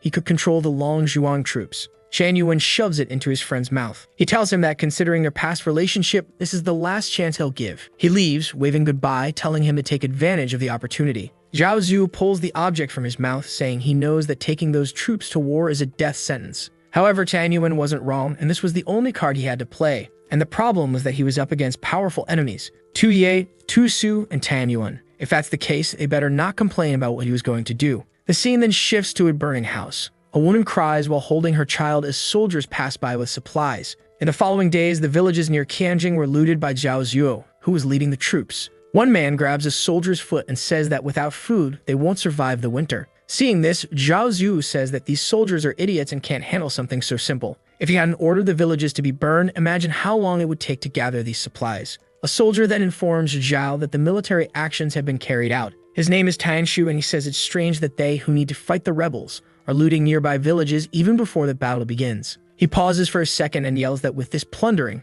people wouldn't survive the winter, and this would damage their master's reputation. The guards remain still until Zhao pulls the curtain aside and calls for the commander. He asks if he's questioning his decisions. The man responds that he would never do that. He's just afraid this will affect the soldiers' morale. Zhao Zuo asks if, with full morale, they would have a chance against Tu Su's troops. The man doesn't dare say yes, and Zhao Zuo says that's why he made plans to increase their chances of victory. They would adopt a scorched earth policy, leaving Tu Su's army with nothing to steal. Shanshu says this strategy makes no sense because they're robbing their own people. Zhao Zuo replies that because they are His Majesty's people, they must suffer and sacrifice for them. That was the honor of these people's lives. Already in his carriage, he thanks Tianwan for the army and casually says he obviously wouldn't face Tu Su head-on. He would take as many resources as possible, and when the rebel forces arrived, he would flee and leave everyone to die there. The China dynasty was vast, and he was just curious about which place he would rest next. The people outside can only hear him laughing. One of the men asks the commander what they should do. The commander responds that as long as Zhao Zuo holds the tiger talisman, they can't disobey his orders. But he seems to hint at a plan for how they will handle all of this. Meanwhile, in the forest, Xiao was running across the treetops, noticing the burned villages from afar. She knew this was the work of that foolish emperor. Suddenly, a man stands up from the bushes and she turns, asking who's there. With his hands raised, he asks if she belongs to the Zhenbai army and says he has no hostility. He was only there to deliver orders from Commander Wan, who was specifically waiting for her. Xiao asks what the purpose is. The man explains that the Longxing guards were not enemies of Prince Tu Su, and the supplies they left behind proved that. At that moment, Xiao realizes why everything had been so easy. The soldier looks at the village and says that unfortunately, the other resources they were supposed to leave behind were taken from that place. She asks if it was the work of that foolish emperor, and he says no. It was Zhao Zuo's doing, who held the tiger talisman, leaving the commander powerless against him. He'd been looting the entire area around Qianjing, using this strategy of stripping everyone of resources to starve Tu Su's army. That's why his commander told him to go there and cooperate with the Zhenbai troops. She pauses for a moment and says she understands. He asks what she's going to do, and then she whistles. An evil approaches, and she explains that she can't verify what he said. However, she will pass the information to the prince, and he will make his own judgment. She sends the eagle off, and he asks if she's not going to deliver the message personally. Xiao replies that she has more important things to do. She vanishes, saying they would meet again soon. A flag rises in front of the city walls. Someone is observing everything, and obviously it's Tu Yi. With his non-existent binoculars, he says that finally everything is under his control. Looking at the troops, he notices that Zhao Zuo took all the trained soldiers, leaving behind only those who can't fight. And seeing how prepared his brother's army is, he's eager to watch it all be destroyed. However, he starts noticing that something feels off. He had heard that his brother had an army of 100,000 soldiers, but in front of him there weren't nearly that many. Could it be that his brother thought he was so useless that he decided to attack without using his entire force? Then something catches his attention. It's his brother approaching on horseback. He wonders why the attack hasn't started yet, and why he's coming alone. Seeing a soldier readying an arrow, Tu Yi questions if that bastard isn't afraid. He rushes over and tells the soldier to stop preparing that arrow. From atop a wall, he shouts for him to lower that damn bow. Because if Tu Su were killed, who else would conquer the Qian dynasty? But of course, from below, Tu Su hears everything and laughs. He then calls out to Tu Yi and asks if he finally became the foolish emperor he always wanted to be. The type of person who only seeks worldly pleasures and refuses to follow rules. Our guy, acting all smug, says that everyone really is talking about him. Until his brother says he went too far playing the role of a foolish emperor, hiding all this kindness behind this disguise. Suddenly, the flags stop waving. Tu Yi pauses for a second, unable to understand what just happened. His brother mentioned kindness, but he has no idea what he's talking about. He wonders if Tu Su is referring to himself. Wait, this wasn't making sense. Until suddenly, he stops and says now he understands. His brother was using a tactic of approaching alone, pretending to have no bad intentions. And those words were meant to disarm him. He doesn't want to kill the soldiers of this city, which is why he's hoping Tu Yi will surrender without a fight. The problem is that surrendering won't complete the challenge, which requires the city to be conquered. So this must end with a battle. He then shouts that his brother likes to call himself a god of war. Yet right before the battle, he wants to have formal conversations on the front lines. His brother calls him my emperor and shakes his head, saying no. but he comments that Tu Yi's tongue is as sharp as ever. Still, if the subject is ceremony, it's time for the main event, and he orders the flags to be raised. Tu Yi feels that something is wrong. The army's orders are then given, and Tusu asks why they are there. The troops shout that they will punish Zhao Zhu and cleanse the court. Everyone starts chanting while Tusu keeps his eyes on Tu Yi to see his reaction. He even winks at him, saying he never forgot his promise. Obviously, this causes Tu Yi's mission to fail, and Tusu becomes the rightful heir to the throne. With the emperor and the troops stabilized, Tu Yi gains 5,000 points, totaling 5,900. The poor guy is practically a skeleton, unable to believe any of this. While the troops chant to eliminate Zhao Zuo, the chubby man is fleeing, apologizing to this puppet emperor. But he wouldn't help Tusu destroy this entire place. He waves goodbye to both, saying he's taking over now and leaving them to finish the job. Tu Yi collapses behind the wall. Now that Tusu called him emperor, his position was officially recognized. Tusu opens his arms and says he came to the capital to congratulate him for ascending to the throne. After all, they had agreed on all of this 10 years ago. Tu Yi would stay on the throne, living as the emperor, while his brother fought on the front lines. Because for Tusu, the life of an emperor was worse than death. The throne and the imperial title were shackles that wouldn't let him live as he pleased. But his brother managed to fulfill that old promise, and now he's finally free from all of it. Tu Yi stammers, trying to speak, then says he didn't do any of this and it wasn't his fault. So he suggests they let it go and asks if they plan to kill Zhao Zuo. His brother laughs and asks who Tu Yi thinks he is. That was more than obvious. Zhao Zhu forged an imperial decree to try to kill him and even used the tiger talisman to ravage these lands. He had already deployed 80,000 of his troops to march north against Zhao Zhu. It wouldn't take long before Zhao Zhu's head was brought as a gift for Tu Yi's coronation. Suddenly, Tusu's expression changes and he wonders where his brother is. Had he trained all those words just to appear powerful? That's when someone appears at the gate. Tu Yi charges out on horseback, fleeing the area. He hadn't realized Zhao Zhu was causing all this chaos with the tiger talisman, and now it made sense why his brother hadn't attacked.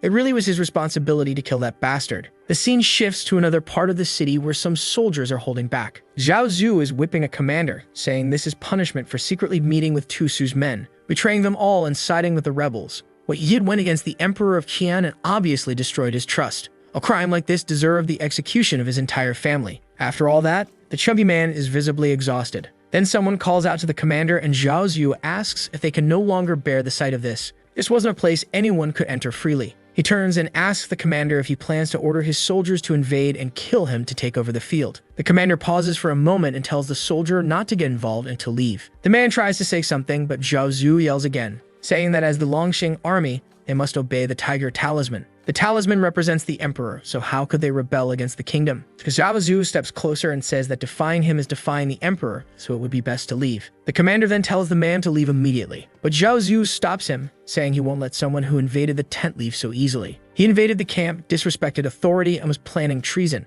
According to the law, the punishment for such actions is death. He approaches the man and says he'll think of a fitting punishment for him, perhaps cutting him piece by piece or roasting him like a pig, or the simplest way, cutting his throat. But suddenly, someone grabs Zhao Zhu's arm. Everyone looks back, and it's Tu Yi, standing behind him, ready to kill this wretched man. Tu Yi shouts for Zhao Zhu to stop testing his luck, or he'll die right here. The chubby man turns, confused, and asks why he would die. Tu Yi grabs his head and tells him to look over there. He points out into the distance and asks if Zhao Zhu can see what's coming. It's 80,000 northern soldiers marching to kill him, with a battle cry calling to purge the court and execute Zhao Zhu. The chubby man starts wondering if he's fallen into a trap. While Tu Yi cuts the ropes, he comments on how, at such a critical moment, Zhao Zhu lost all loyalty from the Longxing camp. Zhao Zhu's ability to seek death was truly unmatched.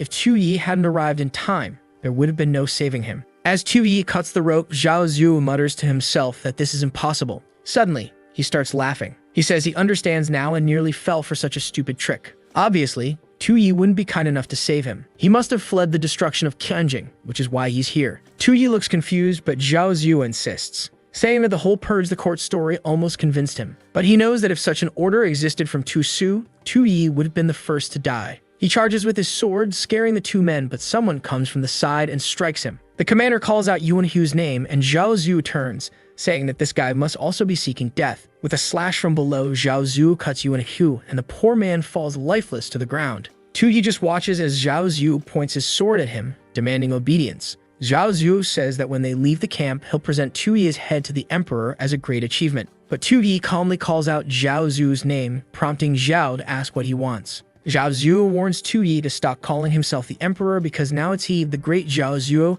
who decides if Tu Yi continues to live. Anyone who opposed his plans in court would die, including the concubines. However, since Tu Yi would soon be dead, he didn't need to worry too much. He claims that the women he placed near Tu Yi were just tools sent to spy on him, especially Shu, whom he refers to as a second-hand woman he had sent to numerous men. When a tool like that turns against its master, it loses its value and has only one fate. She will be destroyed and erased from existence. But Tu Yi, radiating his aura, keeps repeating Zhao Zuo's name. He repeats it over and over, slowly turning toward the chubby man. Then he punches him in the face, sending him tumbling to the ground. Zhao Zuo gets up, disoriented as Tu Yi approaches. Tu Yi calls him a filthy pig and says everything Zhao Zuo does is always cruel. He declares that he's tired of it all and punches him in the chest, saying he's fed up with this transmigration. He punches Zhao Zuo in the face, stating he doesn't care about this mission anymore since it's already failed. And with a kick to the groin, he curses the system and tells it to go to hell. Zhao Zuo writhes on the ground in pain. Tu Yi then demands that Zhao Zuo repeat what he said about tools that no longer align with their master. They must be destroyed. He admits he was so afraid of leaving heirs in this world that he avoided certain activities. This would help maintain the empire, which was not what he wanted, so he had been exercising every day. He also had 3 days without sleep while designing those clothes. He even had to learn the curse language of this world. And yet, despite all that, they still had the courage to call him useless. The chubby man stumbled out of the tent, bouncing his way outside. He collapsed on the ground with his arms spread, completely confused by what Tu Yi had been saying. That's when he noticed soldiers staring at him. He turned and asked why they were just standing there, ordering them to protect him. But the soldiers just pretended they didn't see anything. Zhao Zuo began trembling when he saw Tu Yi stepping out of the tent, with soldiers clearing a path for him. At that moment, Zhao Zuo noticed something in Tu Yi's eyes. From the very beginning, he had been wrong. He slammed his head into the ground, admitting he had learned his lesson. Tu Yi asks what exactly he was wrong about. Zhao Zuo admits he shouldn't have led the troops as if they were his personal property. Tu Yi places his hand on him and Zhao Zuo confesses he also shouldn't have fled the battlefield. Our boy grabs him by the hair while Zhao Zuo keeps repeating that he learned his lesson and was wrong. Tu Yi then says that wealth, power, armies, or the throne, none of that mattered to him. The only thing he wanted was to trust people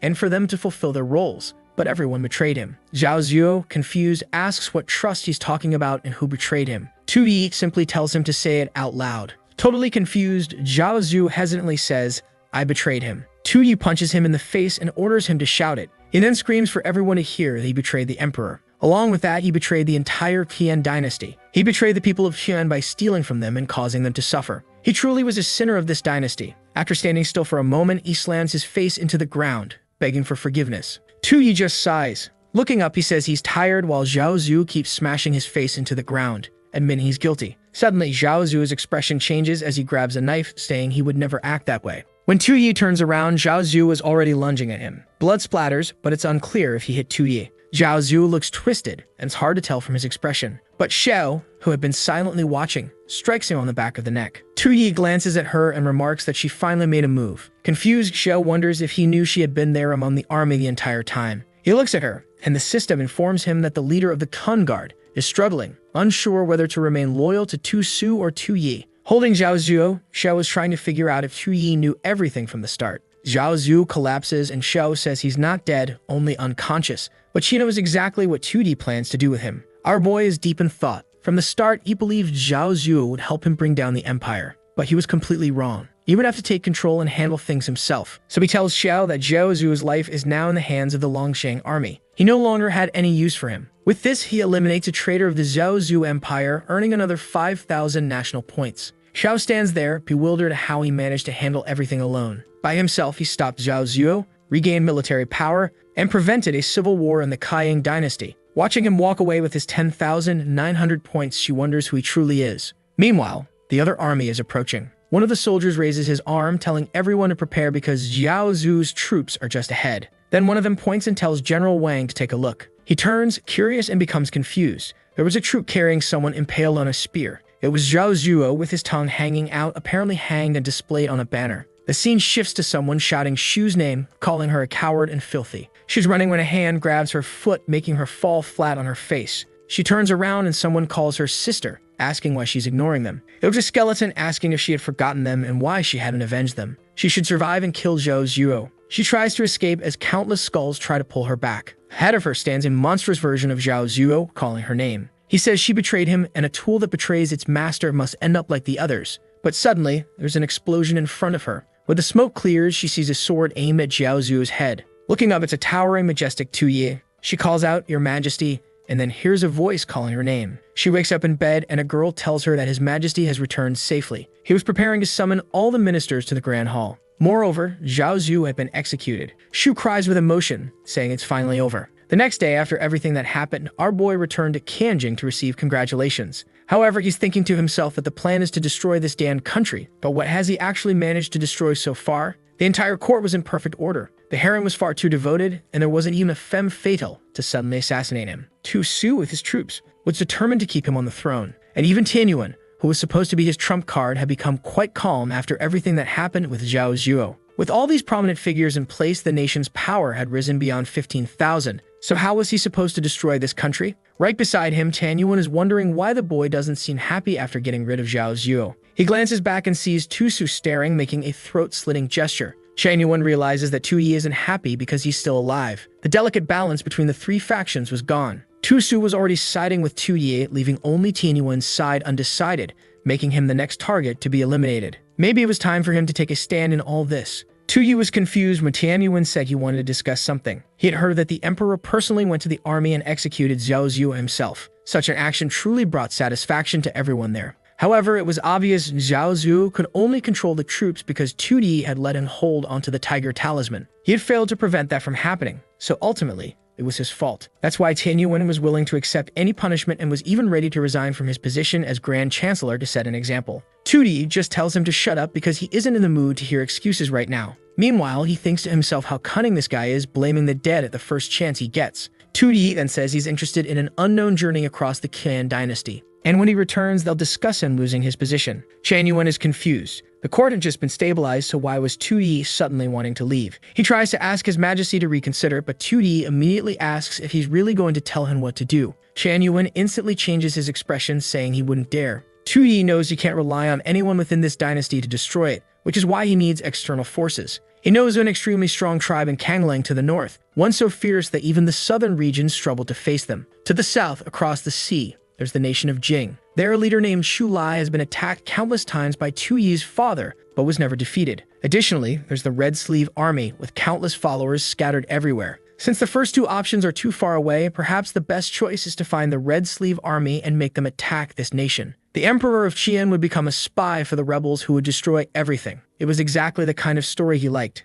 Meanwhile, Tianyuan notices the prince smirking again. The scene shifts to a torch being raised in front of the Red Sleeve Army's barracks. Inside, several men wearing strange masks are dancing, some mentioning bad news and others good news. A girl sits surrounded by candles and says that 3 months ago, the new emperor ascended the throne and created turmoil in the court. However, unfortunately, the Qian dynasty's luck hadn't run out yet. That girl was Wu Dongxuan. Apparently, she must be the leader of the Red Sleeve Army. And to be honest, their sleeves were black, but let's ignore that.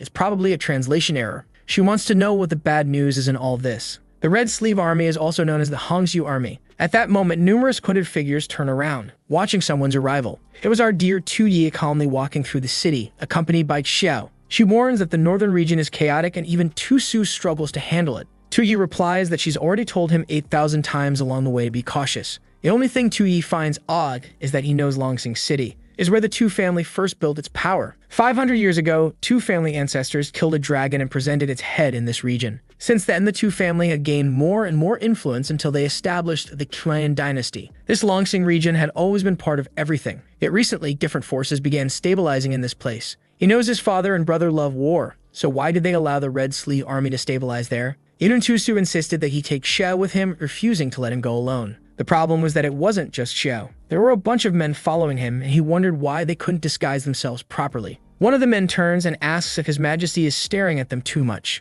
Maybe he's already realized he's being followed. Another one gives a thumbs up and says he used a special magic, so they won't be detected. Xiao is also there, telling Tianyuan that he hasn't lost his position as minister yet, so he should be in the capital taking care of things. Tianyuan replies that His Majesty is cunning, and leaving him in that ministerial position puts him in a difficult spot. That's because Tu Su is still in the capital, which is a huge risk for him. That's why the city of Kanjing is dangerous, and the best solution is to stay there and secretly follow His Majesty. Xiao says she doesn't understand, and he responds that it's fine because she'll understand sooner or later. As long as they maintain the perfect disguise, it shouldn't be a problem. But judging by Tu-Yi's expression, it's obvious their cover isn't perfect. 2D says they can do whatever they want. If they're so determined to follow him, it's all the same to him. Suddenly, Cho pushes him behind her. 2D looks ahead and sees a group of small-time bandits blocking their path. It seems they belong to the Red Sleeve Army. A bald man holding a saber says he's never seen them in the city and asks if they're from Su's side. Maybe it were spies from the Imperial Court.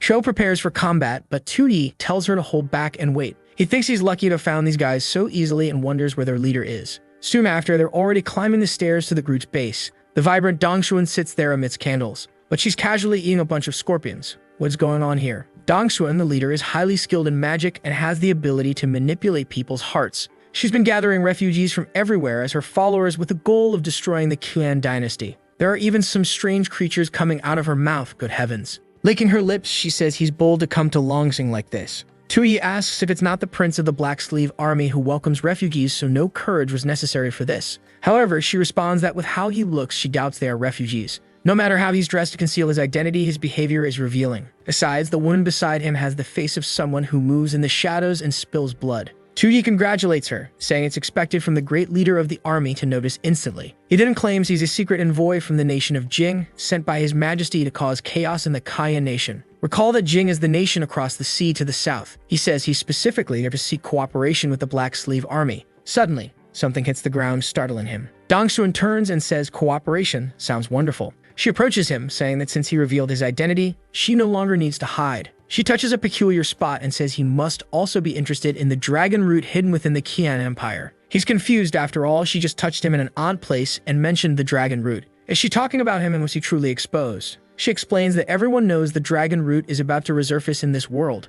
which is why the nation of Jing is also present. He still doesn't quite understand. Dongxuan explains that every 500 years, the Qian nation has a dragon emperor. Whoever manages to cut off his head and harvest the root will gain the emperor's power and have the aura to dominate the entire world. The last time the dragon emperor appeared, a man from the Tu family decapitated him and used that power to establish the great dynasty. Back then, Tu Tianxia, alongside his sworn brother Chu, killed the dragon. But Chu gained nothing but scars. The entire situation turned into a chaotic mess, and that's when each of them founded their own nation. With the dragon's power, Tu Tianxia built the Grand Qian nation in the north. Meanwhile, Chu used what remained in the south to create the Jing dynasty. Now 500 years have passed and a new dragon emperor has been born. Whoever cuts off his head will change the world. The system notifies Tu Yi that he has found the path to the dragon emperor's aura story, and now he needs to learn more from this girl to continue his journey. He's excited. Visiting the Red Sleeve Army was definitely the right decision. He then asks if Dongxuan also seeks the dragon emperor's aura to take control of the world.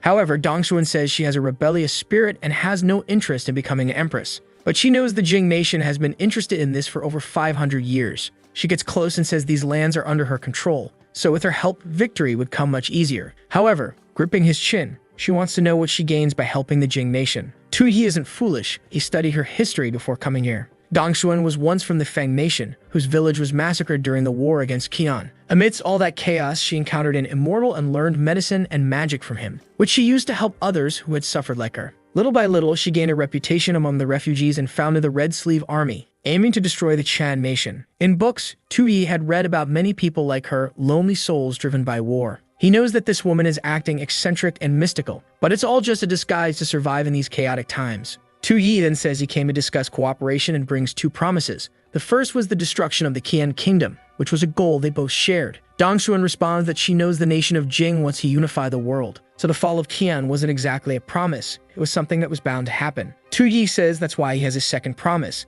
His leader wanted to be recognized as a wise figure for all ages, and for that he aimed to reform the laws to establish heaven on earth. Basically, to bring peace to the world. Dongxuan blushes slightly and straightens up upon hearing this. Tu Yi clears his throat and says he'll explain the basic principles of the government he wants to create. Of course, he plans to use a lot of modern concepts to impress these people from ancient times. While he's speaking with them, someone watches from afar. Shan Yuan can't understand why Tu Yi wanted to meet with Dongxuan at a time like this. And the worst part is, he can't hear what they're talking about. He asks Xiao to use some kind of magic so they can listen to the conversation. Xiao explains that the opponent is also highly skilled in magic, and at such a close distance, it could be dangerous. She begins folding an origami figure, saying that maybe there's a way to handle this. Then she activates a shadow capturing spell. The little creature flies to a tree right behind Tu Yi and lands. Tu Yi is talking to Dongxuan about developing and improving people's lives through land reforms, agriculture, and something along those lines. promoting trade, the circulation of materials, and establishing education and technology.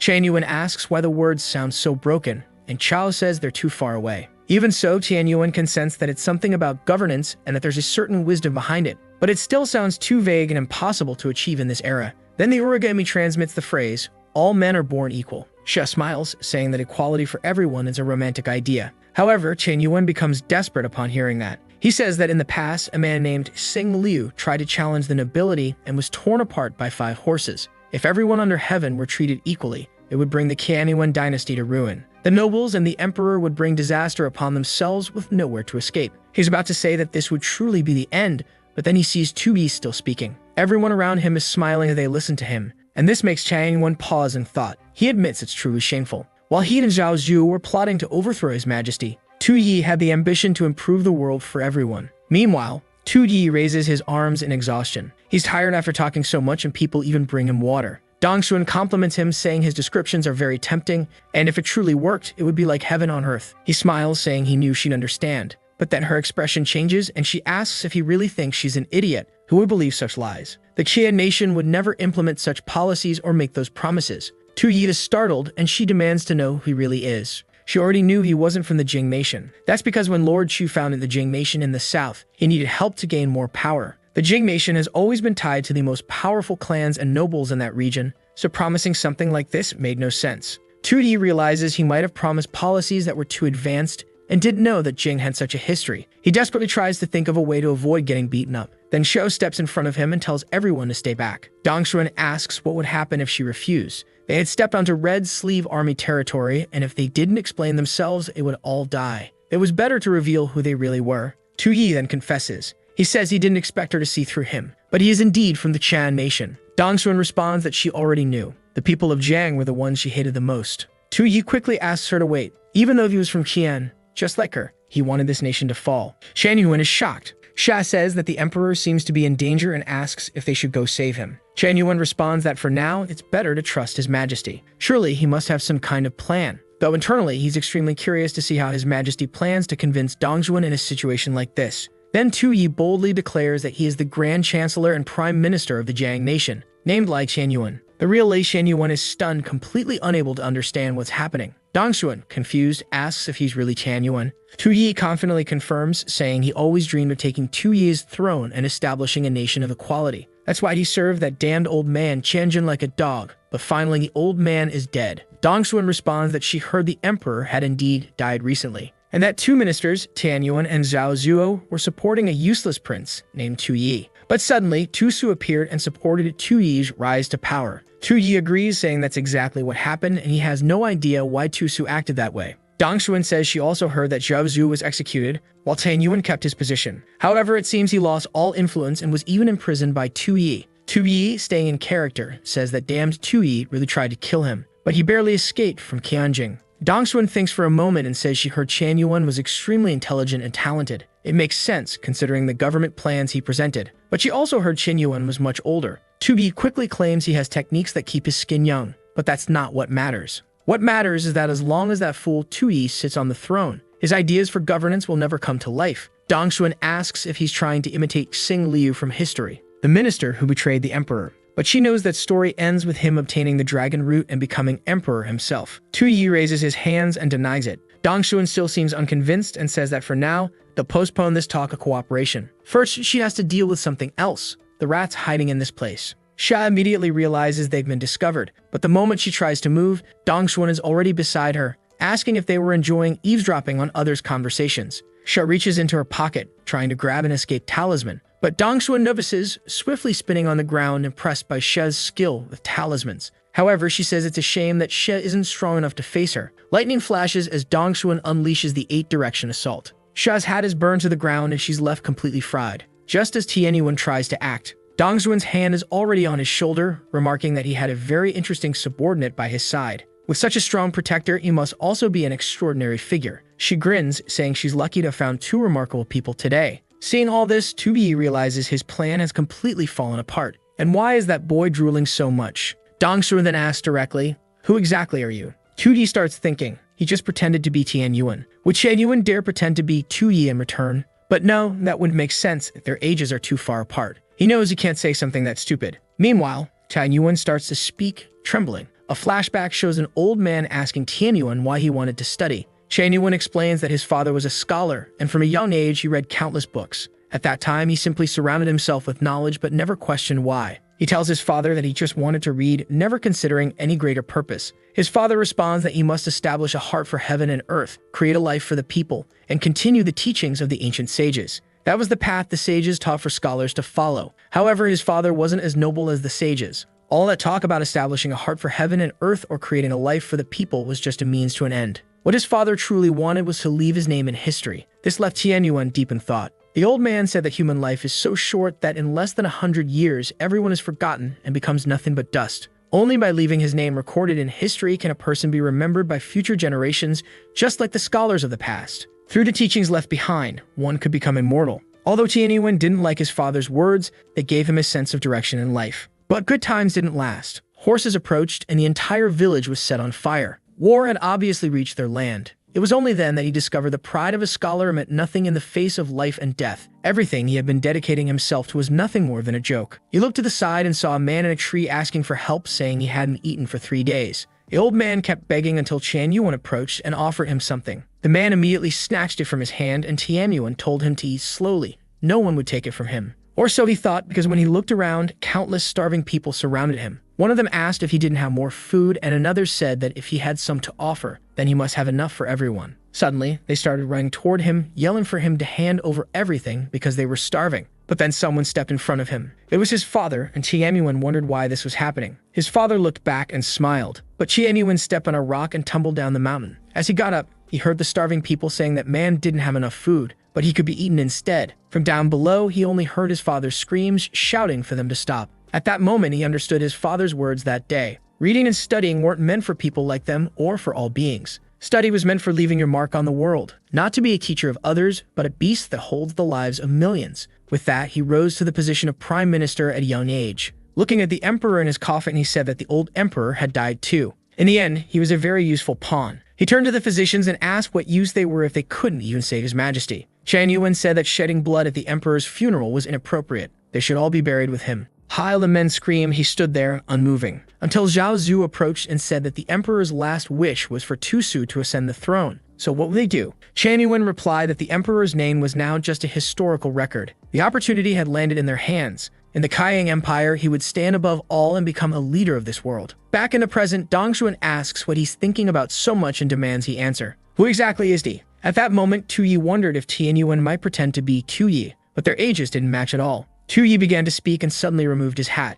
He introduced himself as the Emperor of Kaiyang, Tu Kanjin. Obviously, that was supposed to be the dead father of our boy, who is now in shock. He says he didn't actually die, while Tu Yi is standing there, trying to figure out what's going on. Dongshuan stands in silence, seething with rage. She grabs him by the neck, demanding to know if he's mocking her. Tu Yi, still maintaining his axe as he knows Dongshuan hates the Kaiyang dynasty to her very core. If he weren't desperate, he would never risk his life by coming here. He claims to despise that rebellious boy Tu Yi, blaming him for everything that happened. That ungrateful son was extremely ambitious and cunning, always pretending to be a fool when he wasn't. Their father always believed he was the most incompetent of all his sons. In the background, Xiao is on the verge of exploding. How dare this bastard steal the emperor's title at a moment like this? Tu Yi, posing as the former emperor, says he never imagined his son would ally with numerous ministers and plot to steal the throne. A scheme that lasted for years, even recruiting Zhao Zhu into it. Dongshuan begins to wonder why so many secrets of the court are being revealed to her today. Tu Yi continues, claiming that the only person who remained loyal to him was Tianyuan,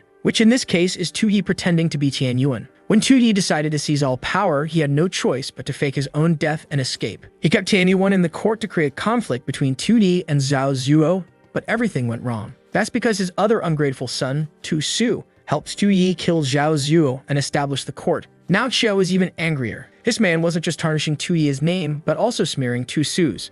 She swears that soon this man will meet the same end as Zhao Zhuo. Dongshuan coldly asks if he ran here like a beaten dog. In her grip, he pleads, calling Tu Yi still pretending to be Tianyuan, a cruel minister for so long. He says he even insulted the emperor of his own will and endured great hardships. Xiao was ready to strike him down when suddenly Tu Yi clasps his hands. He says that insulting his majesty was a necessary evil, and he deserves to die 1,000 times over. Xiao's rage eases. She sees that the boy is willing to cooperate with Tianyuan. Dongshuan throws him to the ground. She says she doesn't care because her hatred for the Kayan dynasty will never end. They came into her territory unarmed, so of course they wouldn't leave unscathed. Tu-yi slowly gets up, saying he's nothing more than a man who lost his throne. And while she could kill him, he knows that's not her best option, because the Kayan dynasty would still exist, and killing a king who's no longer king wouldn't give her the satisfaction she seeks. Dongsuan pauses for a moment and agrees. Killing just one wouldn't be enough. She wanted to see the family destroy itself, the entire nation crumble, the country destroyed, and the bloodline wiped out.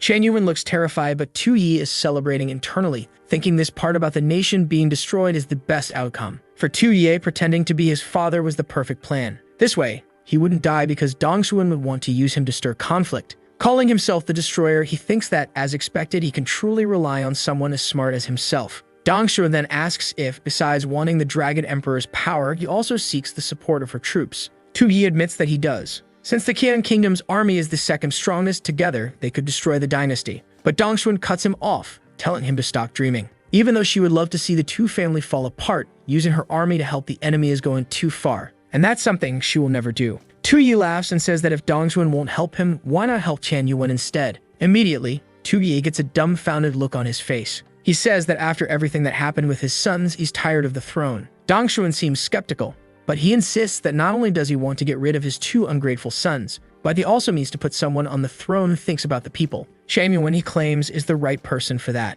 The soldiers around them, exhausted by this entire story, just sit down, waiting to see what will happen next. Dongsuan also sighs, fed up with all the talking, and tells them to throw him to the dogs. Tu-yi, pretending to be Tian Yuan, quickly says he can prove his identity. He reveals the Imperial Seal, an item meant to be a gift for the future successor and the new Empress. Dongsuan is momentarily confused, wondering when she became the Empress. But she starts to realize that everything he said might actually be true. Tu-yi stands there, completely devastated, while Tian Yuan, still Tu-yi in disguise, says this is a wedding gift. A hand suddenly grabs Tu-yi's shoulder. Dongsuan smirks and says that, considering everything he told her, he didn't seem like such a bad person. She admired his ideas for governing the country, so if he was worthy of being her man. And without further delay, she says it's time for them to consummate this marriage. Chan Yuan tries to say something, but she elbows him hard in the back of the neck. Before he can protest, she picks him up bridal style, carrying him off while telling Xiao not to worry, she wouldn't treat her master badly. Or maybe Xiao would want to join them in the wedding chamber. Xiao turns bright red and shouts for that pervert to shut up. Meanwhile, Tian Yuan is carried away, thinking that now everything depends on his majesty. He must become the true dragon. Tu-yi can't afford to disappoint because now Tian Yuan's dream of being remembered in history rests in his hands.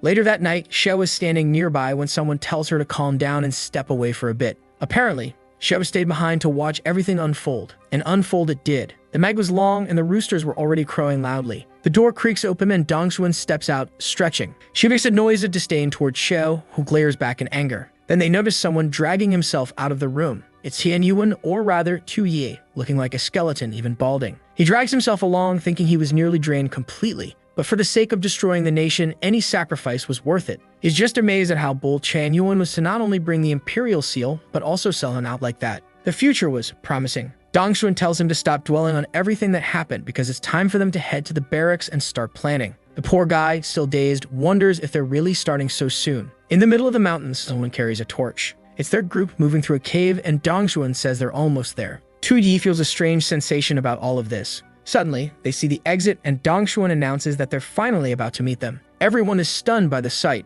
Beyond the cave and between the mountains, Dongsuan reveals the beggars hiding at the base of the Red Sleeve Army. It's not just war-hardened soldiers forging weapons. There are an overwhelming number of people. Xiao quietly remarks that there are too many people here. It's impossible that they're all part of the army. Dongsuan was observing the Shanhe Society, the Yuan Tian group, members of the Alliance, and even the Shaolin sect. The beggars were there too. She explained that all these groups, both small and large rebel factions, had once been part of the Chan nation. However, the Kun Guard was also present. Tu-yi quickly realized he was now in the heart of the rebels who hated him the most. Everyone was staring at him, and he thought that each of them looked more rebellious than the last. Still, he smiled, thinking that like Sin had critical resources to destroy his nation. Chan Yuan was stunned. Even surrounded by enemies in their base, Tu-yi walked confidently, even smiling, truly fitting for someone of imperial blood. That's when Tian Yuan began to wonder if the boy already knew about the emergence of the dragon vein, and had allied with the rebels to wipe them all out at once. At that moment, someone seems to catch Tu-yi off guard.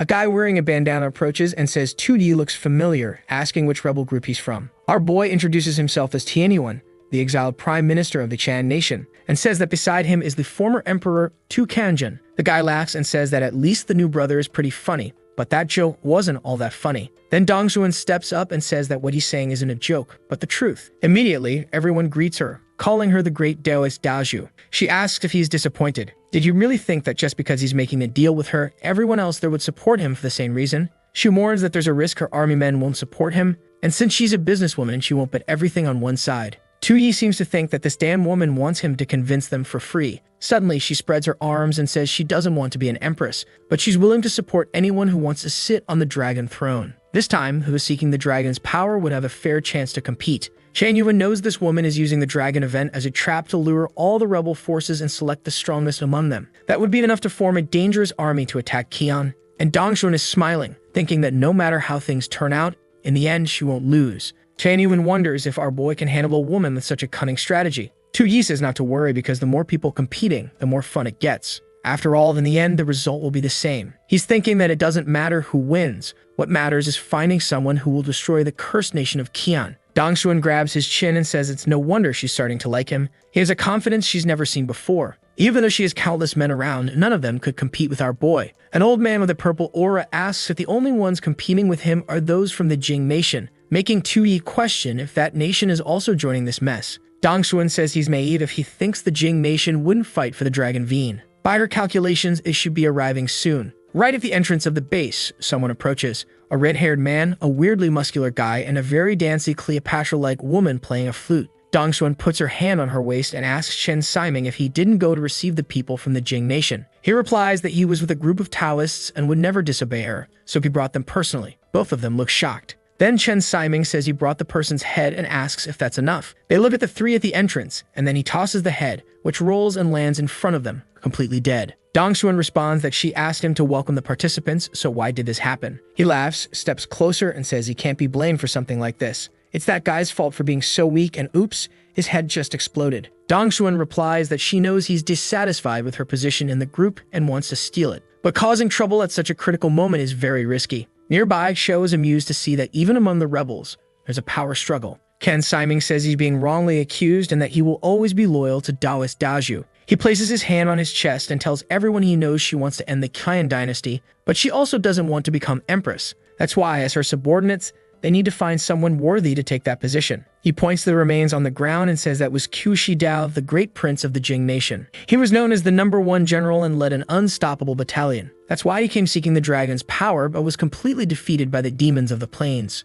Tu Yi doesn't even seem to know who these plains people are. And Cleopatra over there, whom I know the author will eventually draw with great attention, says they were defeated by her girl named Aina. Cleopatra's name is Aina, and she is the sacred maiden of the plains people. And that thing she's riding on seems to be her so-called girl. Other rebels point at her and say that those plains demons weren't welcome there. They wanted the dragon's power but were overestimating themselves. Aina looks at them and asks if this pack of dogs is barking at her. She admits it's true that the Qian nation had much more prosperity than the plains. However, if this place were that great, none of them would be playing rebel cosplay. Oscar gets confused and tells her to explain what she's doing there. The girl then declares that she will conquer the dragon's head and unify both the North and the South. Anyone who shared the goal of uniting the entire world under one rule could join them. Everyone seems to be affected by this influence. Even Dong Xuan is thinking that unifying the world and ending the chaos might be a good idea. Shan Yuan knows that uniting the world would leave a lasting legacy in history. Everyone is talking about Tu Yi's supposed greatness without understanding what's going on. Apparently, it was brainwashing. He realizes something is wrong with this woman, and it's strange because he can't see her stats on the panel. Here it is, folks, the panel that the artist took 36 minutes to draw.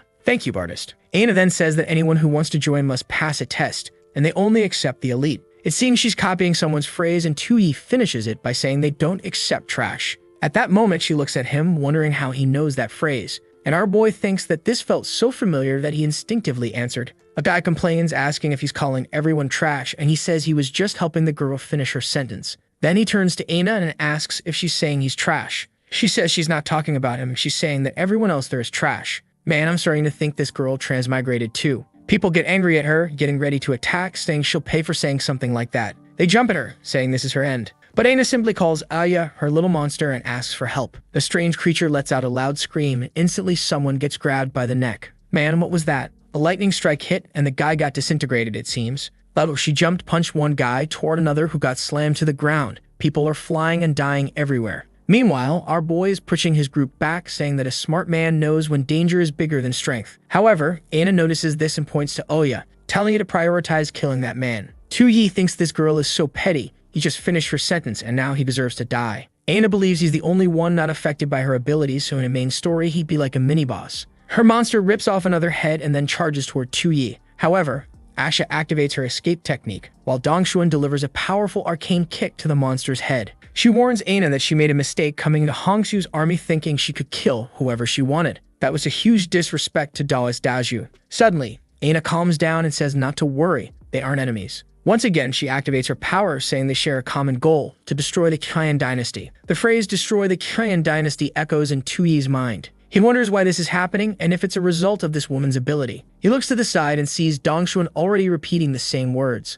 While she's in a trance, Aina stands there with her sinister smile. Suddenly, she turns and says that first, they could kill the former emperor of Qian. At that, Aina smiles. She hadn't expected the bonus of having the former emperor right there. She's targeting our boy's entire group, who is always being protected by the women. But now, at least he knows the Sacred Maiden's ability. Everyone has a certain obsession in their heart, and this woman's ability is to amplify that and align it with her plans. Aina then says to destroy the Qian nation and continue on to kill Tu Kanjin. Under her control, Dongxuan moves toward Tu-Yi, repeating that she will kill him. Covering his ears, Tu-Yi says he already knows about her ability through the system and is aware of its flaws. Suddenly, a hand stops Dongxuan. It's our boy, saying that man is no longer the emperor of Qian. Killing him won't destroy the Qian dynasty. Dongxuan suddenly stops and begins to cry, or at least that's what it says. But Aina seems to be bursting with rage. Since Aina's ability relies on verbal manipulation, all you have to do is expose its logical flaw. That way, her ability breaks. However, he suddenly notices something. In the background, she's getting angrier than ever. She asks Dongxuan if her childhood dream wasn't to destroy the Qian dynasty. So why, now that the target is right in front of her, is she hesitating so much? Has she lost her willpower?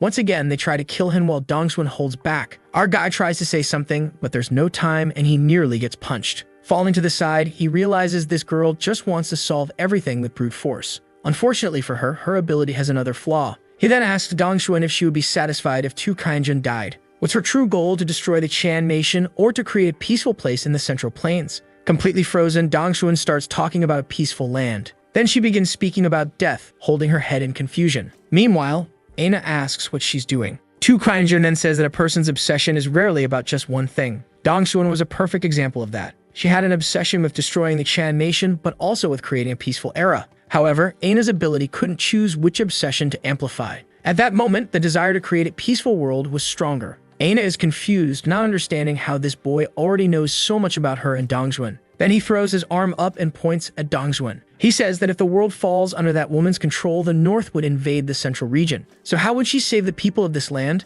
Now he's confident he's created a conflict in her mind that can't be fixed. The only option is to cause a system crash. This system crash is a bit peculiar, but okay. Aina is startled and Dongxuan begins to faint until someone catches her. Our boy comes in with his burning keyboard, saying that when it comes to debates, he's the master who ruled all forums in the world. Aina laughs, pointing at him, saying it's funny that he thinks he can win against her in this case. Everyone there falls silent for a moment. The monster starts getting up as Aina says the former emperor will be spared today. It would be great to have him as a pawn, but Tu-Yi wouldn't leave there alive. Now she's confident. Even though she lost control of Dongxuan fainted, so he has no defense. What she didn't expect was that two other women would protect our boy. However, Aina doesn't seem to care and says killing them would be as easy as putting her hand in her pocket. I've never heard of that saying before. The monster charges forward, heading straight for the two. Manon's hand is already reaching for our boy, and no one has done anything yet. At the last second, Xiao manages to stab its forearm. Then Asha slaps 3 talismans on the monster's face and activates the triple humiliation destruction. What?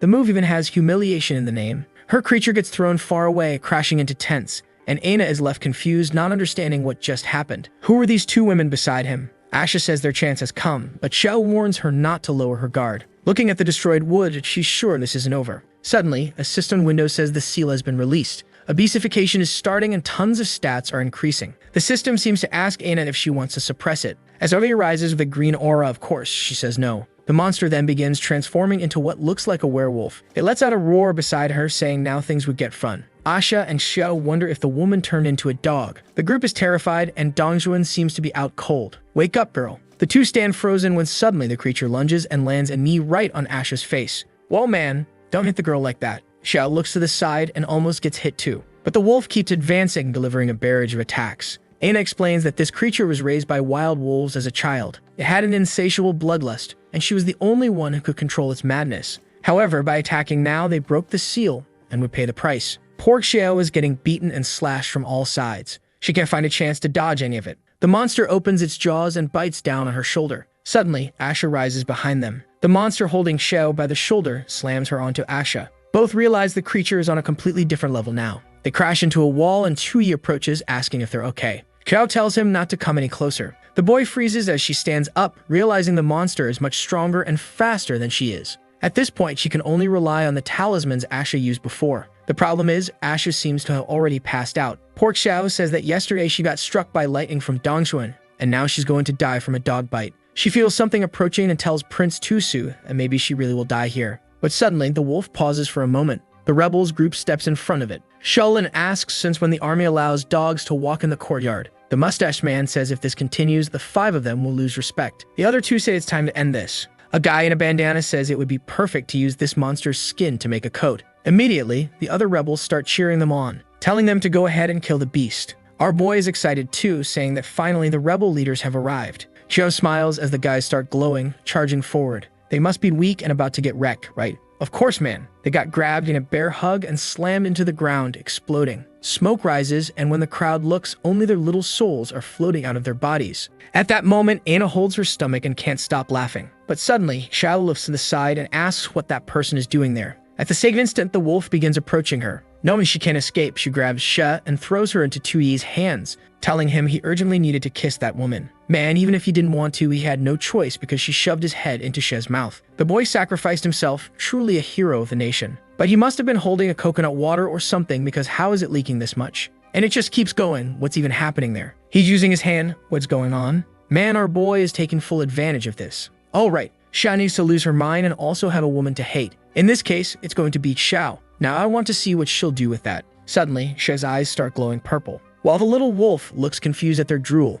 energy begins to surge from her body, electricity rising from the girl. She asks Gears to steal her man. Xiao celebrates that it worked and immediately runs off, but she already spits out a purple energy ball. Xiao glances back and dodges, letting the blast hit the wolf. Apparently, it can't react in time, and half the field explodes. Aina screams for Black Fang, but a second later, Xiao is already behind her. As Aina turns around, Xia is already at her back, asking how she dares to touch her man. She fires an explosion at her, but Black Fang jumps in, shouting he will protect his master. Aina seems surprisingly calm for everything that's happening, and the explosion covers everything in smoke. When the smoke clears, the poor creature is lying on the ground. Aina looks down, but Xiao has already placed a knife to her neck, warning her to stay quiet. If she says anything, she'll lose her tongue. Meanwhile, our boy looks around and realizes the rebel camp he so desperately needed has been completely destroyed. He turns angrily toward Aina, who is now getting scared. He's sure she won't help him destroy the Chan nation because she has no system window or status. Sensing his hatred, she activates her power and pleads for him not to kill her, telling him to lower his sword. But Tu Yi knows this woman is too dangerous and her power could get him killed before he achieves his mission, so he must end this for the mission's success. Suddenly, she says something about a magical girl carrying a bag of rice. Apparently, it's a phrase from an old anime called Detective Conan. Upon hearing that, 2D halts his attack and everyone around him looks confused. He withdraws the sword from her head and asks if she's also from another dimension. Immediately, she throws herself at his feet, crying and saying yes. She's also a transmigrator who ended up in this world. He then asks Xiao not to kill her yet. He needs to talk to her first and understand what's happening. The poor girl is there, sobbing at his feet. Just then, Dongxuan wakes up. Apparently, when she was standing earlier, the artist forgot she wasn't supposed to be standing. She gets up and seeing the destruction, asks what happened. She looks at Lin Chuan and sees the woman beside him. Immediately, she points at Aina and says she deserves to die for controlling her like that. But Tu Yi tells her to wait because this girl's life might be useful to him. However, Dongxuan scolds him, saying he should stop coveting a woman from another race and that they need to deal with her. Aina pleads for just a moment, wearing an angry face. Then she says it's fine. Since he saved her once, she'll allow him to do this. Our boy then requests a soundproof room because he's going to have a serious talk. I thought Dongxuan might get suspicious, but she just leaves, saying she'll prepare it. Tu Yi wonders if this wasn't jealousy. The scene shifts to the back of a cave. A table covered in blood, clearly not a welcoming place. Seeing all that, Aina trembles with fear about entering the room. Tu Yi thinks Dongxuan misunderstood his intentions for this conversation. But to ensure safety, he really needed to confirm her identity first. He says something like, odd numbers change, even numbers don't. And she finishes the sentence saying, check the symbols quadrant. Apparently, they're going to throw anim quotes, stories, and references at each other to confirm they're both transmigrators. After about 300 references, he wipes his forehead and says it seems they're from the same world. Then he asks how she ended up here. She makes a weird face and says it's a strange story that happened a while ago. She asked in a forum which dynasty people would most like to transmigrate to. A user named Night Emperor started insulting her, saying only an idiot would want to go to the past. She got mad and started a keyboard war. But she accidentally knocked over a drink onto her keyboard, and the power went out. After that, she suddenly reincarnated as a confused baby. She says it all sounds ridiculous, but 2D realizes that Night Emperor was actually him. What's strange, though, is that she transmigrated into a baby's body. He pulls up a little chair and asks how she knew he was a transmigrator. Already seated, she says it was because he understood that reference when he finished her sentence about everyone being trash. The fool sits there realizing he really messed up by letting that slip. She then leans in close and says that as fellow transmigrators, they should form a team. He asks how and why, and she questions if he still considers himself Lee Chin-yun. Then she sends a mental message saying that even as a high-ranking officer, he must have trouble adjusting to this life. With his hand on his face, he admits that's obvious. He used to spend his days gaming, drinking soda, and watching videos. But now the food is awful, sleeping on that hard bed is terrible, and his entire life is torture. Apparently, during the mental message, she tried to activate her power again. She's confident because it seems like he hasn't noticed he's being influenced. She asks if he gained any special abilities since transmigrating. He says no, that all he has is a useless system. She comments that it seems his transmigration hasn't been as smooth as hers. Then she asks if he wants Big Sis to help him out. Suddenly, she feels confused. Just a moment ago, she was begging for mercy, so why is she acting like she's in charge now?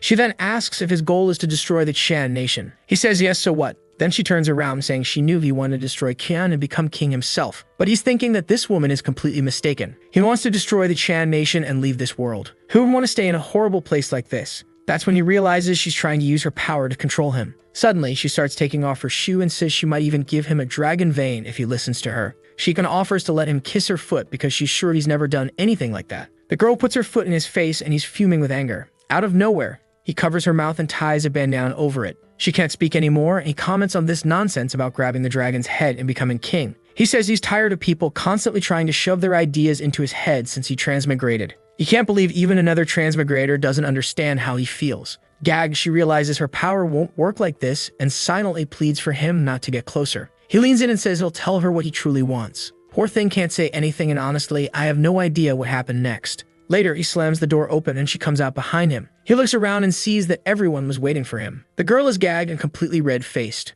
The three of them instantly assume he's a shameless pervert. However, Tianyuan seems moved, saying of course, this boy would be an emperor. Only someone using the attraction of his own body could defeat Dongshuan and even the plains Demonis. Seeing everyone's reactions, 2E tells them not to misunderstand. He only gagged her to seal her powers. Dongshuan reassures them, saying not to worry because her night with him lasted much longer. Before anyone could react to that strange comment, a man approaches. He informs them that the Rebel Alliance has reorganized and is awaiting orders to search for the Dragon Veen. Dongshuan says to let them go because she would handle it personally. For some reason, 2E seems scared upon hearing this. A scene shifts to the mountains where she leads the troops forward. She appears to be using some power to locate the veins, while our boy realizes the rebels are difficult to deal with. They built their base near the Dragon Veen, so anyone trying to hunt for it will end up being hunted by them. Suddenly, Dongshuan stops, turns, and says they finally arrived. A strange energy moves toward them, revealing a desolate place. Everything is dry, lifeless, with bones scattered on the ground. 2E wonders if this godforsaken place is where the Dragon Veen is.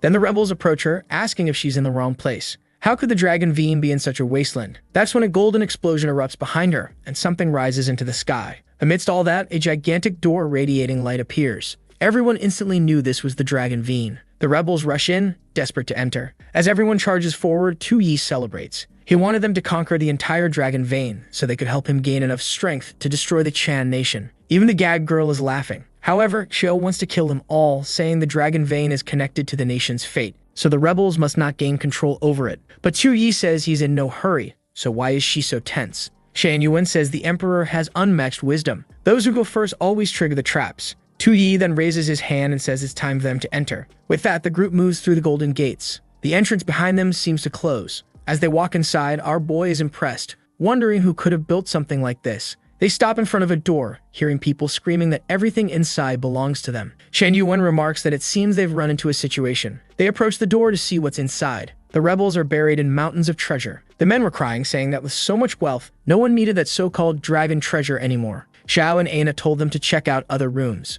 In one of them, the beggar sect was fighting with the Shanghe society over who would keep the weapons. An old man was staring at a scroll, saying that if he had read this as a child, he would have been a martial arts genius. Everyone there was fighting over treasures, stirring up discord. Dong Xuan said that to gain recognition from the dragon vein, one must have the right character. Being tempted by such lowly treasures was the mark of a small-minded person. Shen Yuan commented that this must be the dragon vein's first test, and they needed to stay cautious. Tu Yi said a simple test, like this was easy for him. Dong Xuan turned to him knowing he wouldn't struggle since he had already made far greater decisions. But suddenly, she asked what he was holding in his hand. The boy actually looked like a merchant carrying 2 bags, a pot on his head, and a sword. He casually said it was none of her business. She whined, asking if he hadn't heard what she just said. This was a dragon vein test. Ignoring her, he walked into another room, saying he was sure there must be better treasure there too. Shan Yuan wondered why someone who ruled a nation and had seen countless treasures would be tempted by this junk. Our boy was thinking that if this dragon vein test was meant to judge whether he was greedy,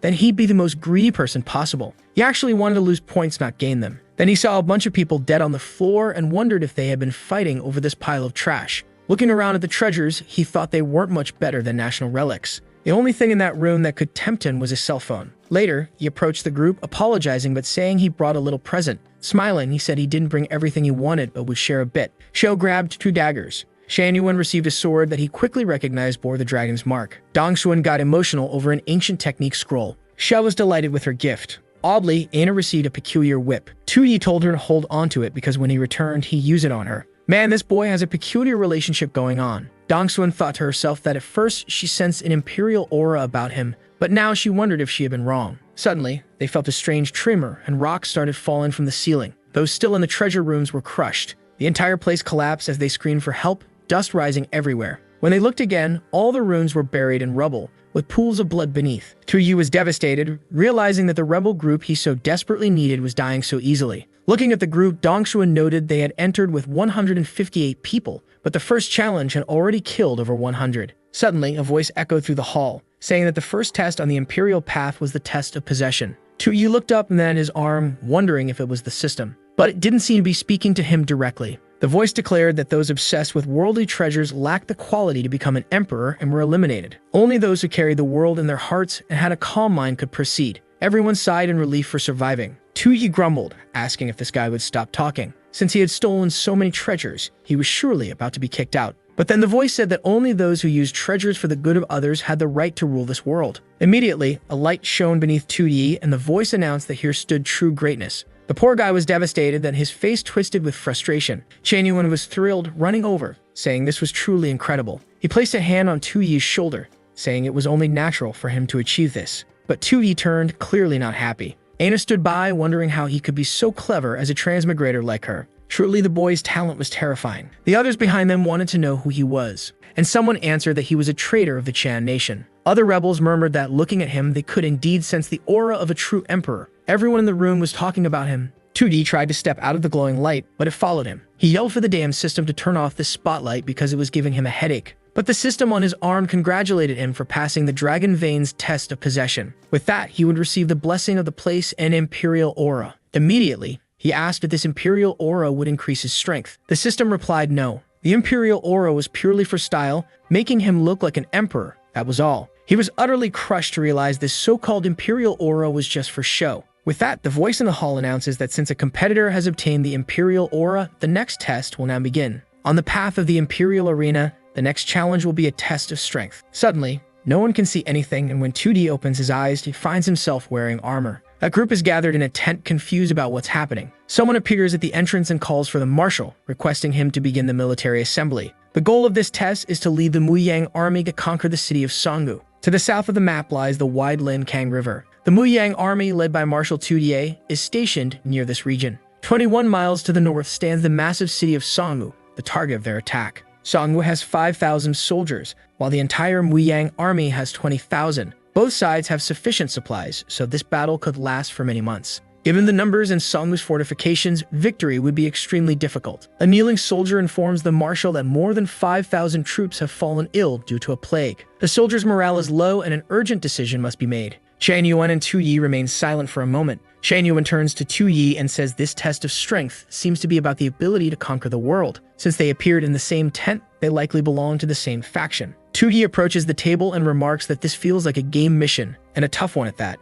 Xiao comments that following Prince Tusu, she gains significant knowledge of military strategy. Typically, to conquer a well-defended city, one would need 10 times its population. But not only do they lack the numbers, their army is ravaged by a plague. Tu Yi, however, is thrilled, saying he loves extremely difficult games, especially when defeat is certain. This situation excites him even more, that it dawns on him that this brutal start must be the same for everyone. There's still the risk that if everyone performs poorly, he might end up with the highest score in this test. Shan Yuan suspects that Tu Yi might be considering using the plague to capture Songgu. Unfortunately, it would be an extremely cruel method, which is why Tu Yi seems hesitant. If that's the case, Tian Yuan decides to take on the villainous role and make the decision for him. He calls Tu Yi over and says he has a plan that could easily conquer Songgu. Meanwhile, elsewhere in the test, Dongxuan arrives at a camp, witnessing the spreading plague. She approaches a sick old man and uses her water-healing palm technique. The man begins to rise, saying he feels much better. He looks at her and says she must be an immortal living among humans, certain that the marshal will lead them to victory. Other infected soldiers begin to stand, falling at her feet and pleading for salvation.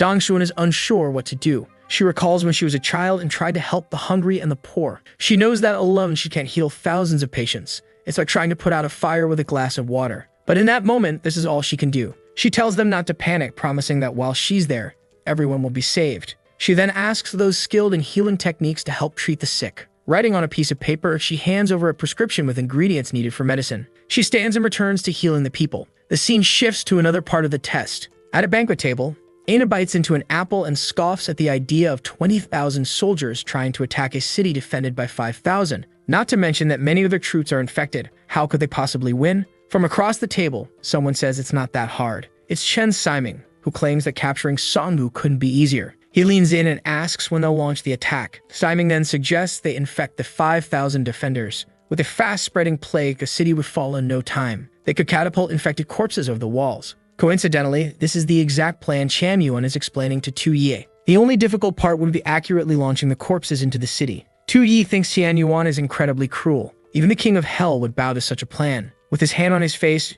Tu Yi mutters that this is a vicious strategy, not something a wise leader would do. Shan Yuan argues that there is no mercy on the battlefield, but Tu Yi tells him to wait. He announces that he has a much better plan. A soldier nearby wonders what plan that could be. Tu Yi should know that to invade a city like Songgu, you need 10 times the number of troops. But with what they've been given in this test, a direct invasion is nothing more than a dream. Tu Yi admits that the army's morale is far too low. He plans to retreat to the lake and wait for a better opportunity. Xiao mumbles to herself, thinking she expected a decent plan. But he just wants to run away because he knows they can't win. Worse, he's acting like he came up with some brilliant idea, but in reality he's acting like a coward. Shan Yuan, with his hands on the table, tries to convince himself that he still can't comprehend the plans of an emperor. There must be something deeper behind all this. It was a shame that his military knowledge wasn't enough to understand His Majesty's thoughts. Tu Yi then raises his finger and says that, in addition to retreating, they will take all the infected soldiers with them, even those who can't even walk. Shan Yuan is shocked and says that's impossible. The infected can't be saved, and bringing them along would spread the plague and slow down the army. But Tu Yi responds that no one gets left behind or abandoned. That's how he treats his soldiers, and he asks if this answer satisfies Shan Yuan. Shaking, Shan Yuan merely says that the humble servant would never object.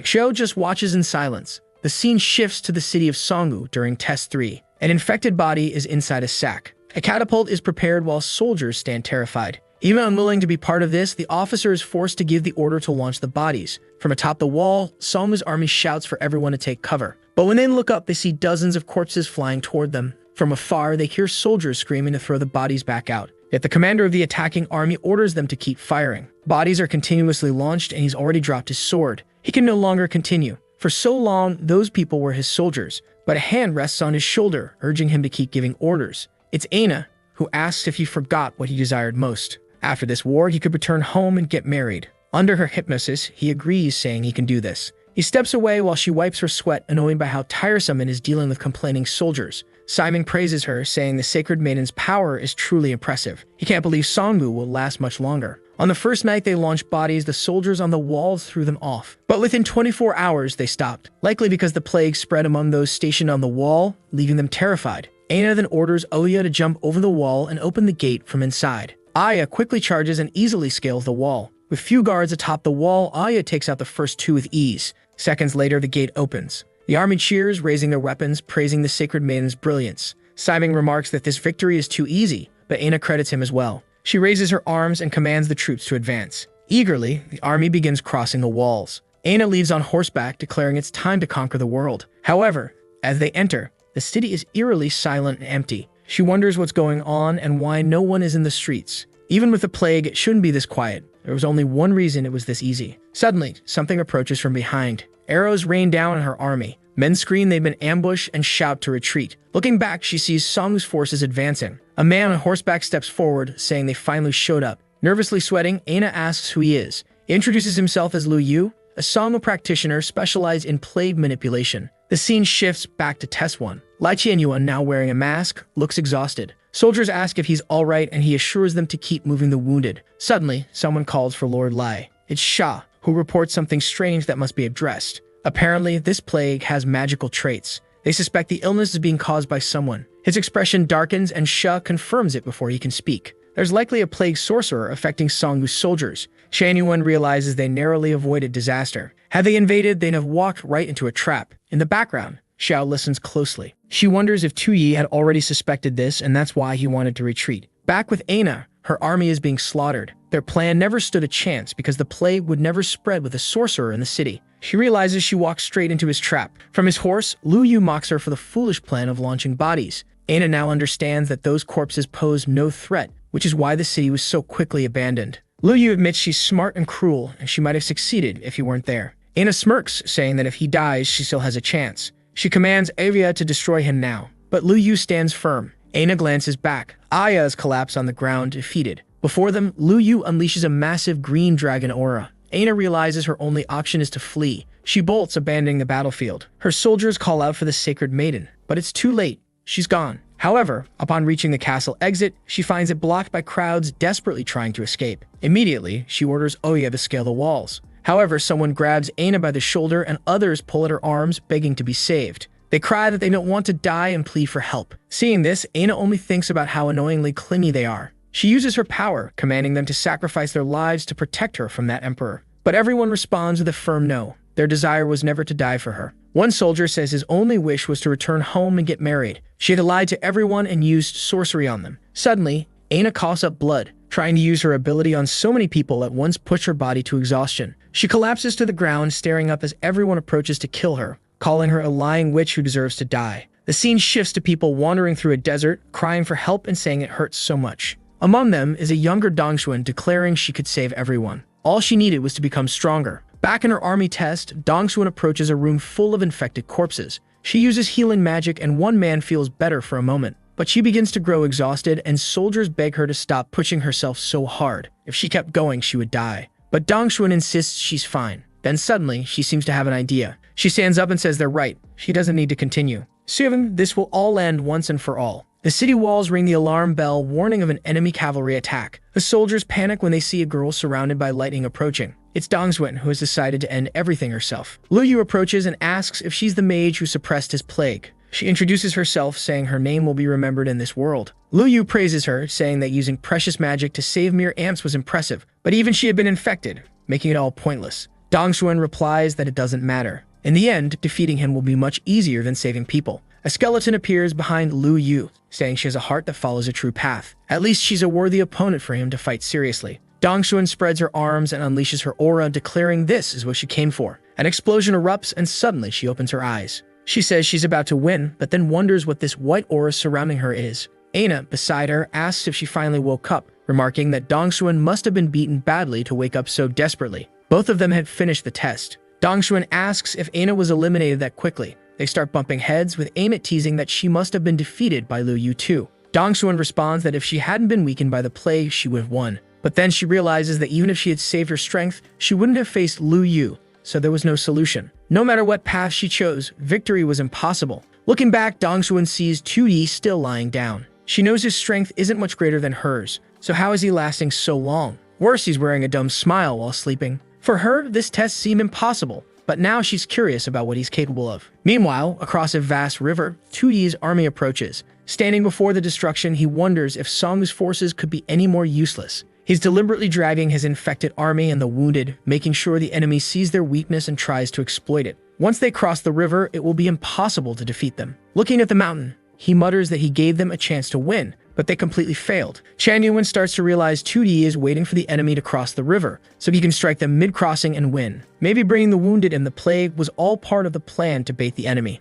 But even an emperor can't foresee everything. Although the map showed a bridge, it didn't reveal how fragile it was. Chan Yuan tells Tu Ye there's no time to waste, they must cross and prepare. But Tu Yi thinks there's plenty of time to waste since the enemy isn't attacking. He remembers telling the army they would cross the river, but standing around doing nothing isn't helpful. He needs something to buy more time. He glances at the soldiers near the bell and Chan Yuan, while Tian Yuan insists they're running out of time. Tu Yi approaches his soldiers, telling them that their injured brothers are still in danger, so he could never cross first. Chan Yuan wonders if bringing the wounded was a trap or if he's misunderstanding something. Tu Yi raises his hand and declares that among their ranks are brothers who are still hurt. The sick and the medics will cross first, while the generals will guard the bridge. Immediately, one soldier sheds a tear. They approach Tu Yi, calling him the reincarnation of Buddha. Everyone weeps, saying they are forever grateful, and that from now on, he owns each of their lives. The rest of the healthy army says they feel safe following this plan because they know that if they ever fall ill, they won't be abandoned either. Meanwhile, others cry, declaring that this is what true martial looks like.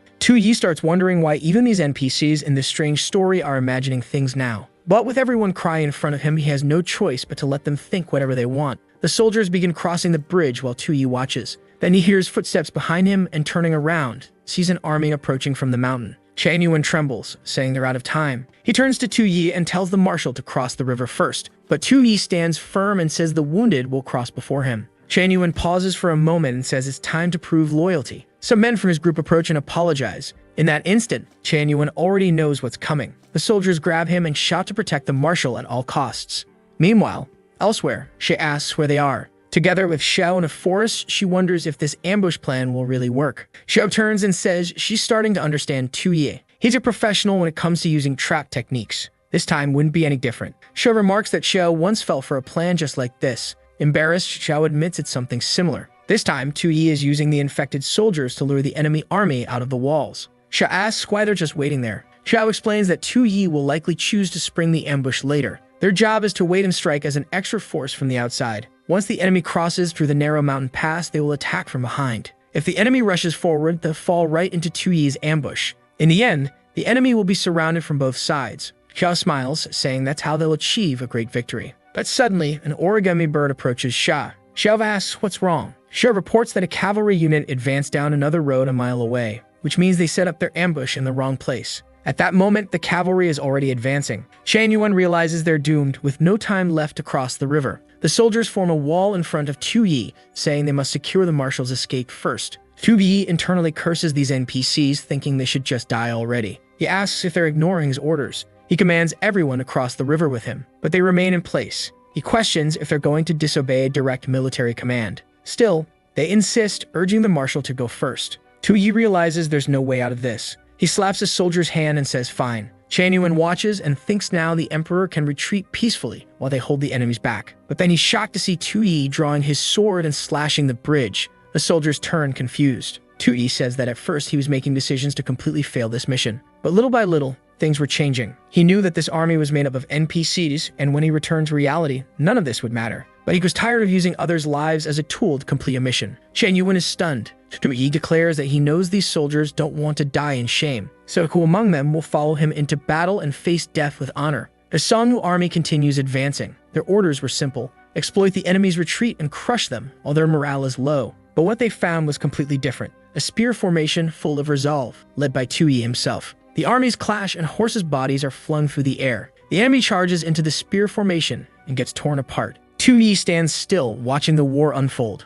Enemies keep falling before them. Chan Yuan realizes he had been thinking too narrowly. Tu Yi's attempt to cross the river was just a decoy to bait the enemy into a desperate attack, allowing him to control the battlefield. One of the enemies halts, confused. A golden light radiates, Tu Yi's face glowing, raising his soldiers' morale. The Songnu army thought they were facing troops destined to lose. But now with their backs to the river, Tu Yi's army is fully motivated. It's all or nothing. He managed to transform the spirit of people plagued by disease and facing death. Tu Yi raises his sword. Even he wonders what he's doing. From the start, he didn't want to win this. But now somehow he feels an odd sense of hope. Someone approaches. It's Xiao and Sha. Xiao looks down the mountain and sees the enemy army below. She says this is the perfect chance, but she urges her to wait. Xiao insists, saying Tuyi's ambush failed, and they need to act now before the entire army is annihilated. However, Xiao warns that the enemy has a powerful mage and far more troops, so if they attack now, it would be suicide. Sha questions if Xiao is scared, but Xiao firmly says she's not. All Xiao needs to do is look at the battlefield. The Emperor's troops weren't losing, and she believed in him. Xiao hadn't expected Tuyi to actually hold out this long, so she decides to cooperate for now. She agrees with Sha,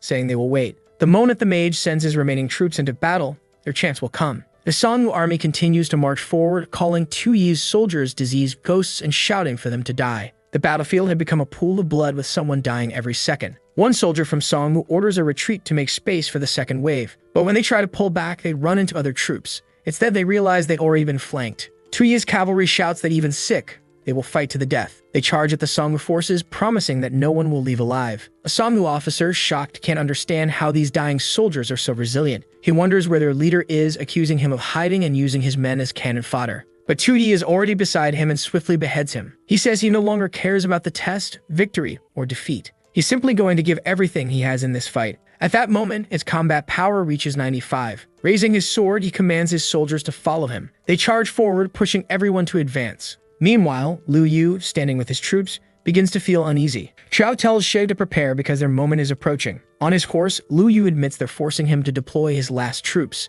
It's impressive, but this is the end of the line for them. He raises his arms and mocks that Tuyi is too young, allowing himself to be swayed by the battlefield. His troops begin advancing, confident that even if his front line collapsed, he could retreat to Songwu and defend the city. But suddenly, Lu Yu's expression changes when he hears something behind him. Of course, it's Xiao leading a surprise attack. She declares this is their last chance to support Tuyi. Lu Yu is stunned, unable to understand why a hidden army was waiting behind him. Meanwhile, Tuyi continues cutting through enemies, focused solely on victory. But the Songwu elite forces begin closing in on him. Shan Yuan recognizes this as the enemy's trump card and worries Lu Yu might get hurt. A banner is raised but is quickly destroyed. It's Sha launching fireballs into the battlefield. Shan Yuan watches in confusion as a warrior runs through the chaos. He hears someone shouting that the general of Songwu has been killed, and that surrender will spare their lives. A soldier pauses, wondering when the commander's banner fell. Then a horse tramples him, and soldiers are pierced one after another. At that moment, the Songwu army loses its will to fight, and their morale crumbles.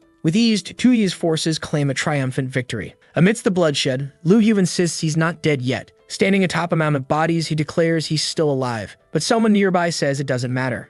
Xiao points her sword at him, stating it's all over. Suddenly, a red aura seeps from Lu Yu's body as he laughs. He admits that, in the end, he was truly defeated. He explodes in a green aura, confessing he never expected such a brilliant plan. Shan Yuan laughs and asks if even Xiao's ambush was part of Tuyi's strategy. From start to finish, it was a masterpiece. But Tuyi bluntly says he has no idea what Shan Yuan is talking about. Placing his hand over his chest, Shan Yuan vows to become someone who understands the Emperor without needing words. Suddenly, Tuyi pauses and looks at his trembling hand. He turns back and the entire army erupts in cheers, shouting that they finally won and can return home. Tuyi watches his soldiers crying with joy and stands still, thinking that in the end they really did earn that like in this video that helps Mamoru make more juicy content for his viewers. Activate the cheeky little bell, and I'm out.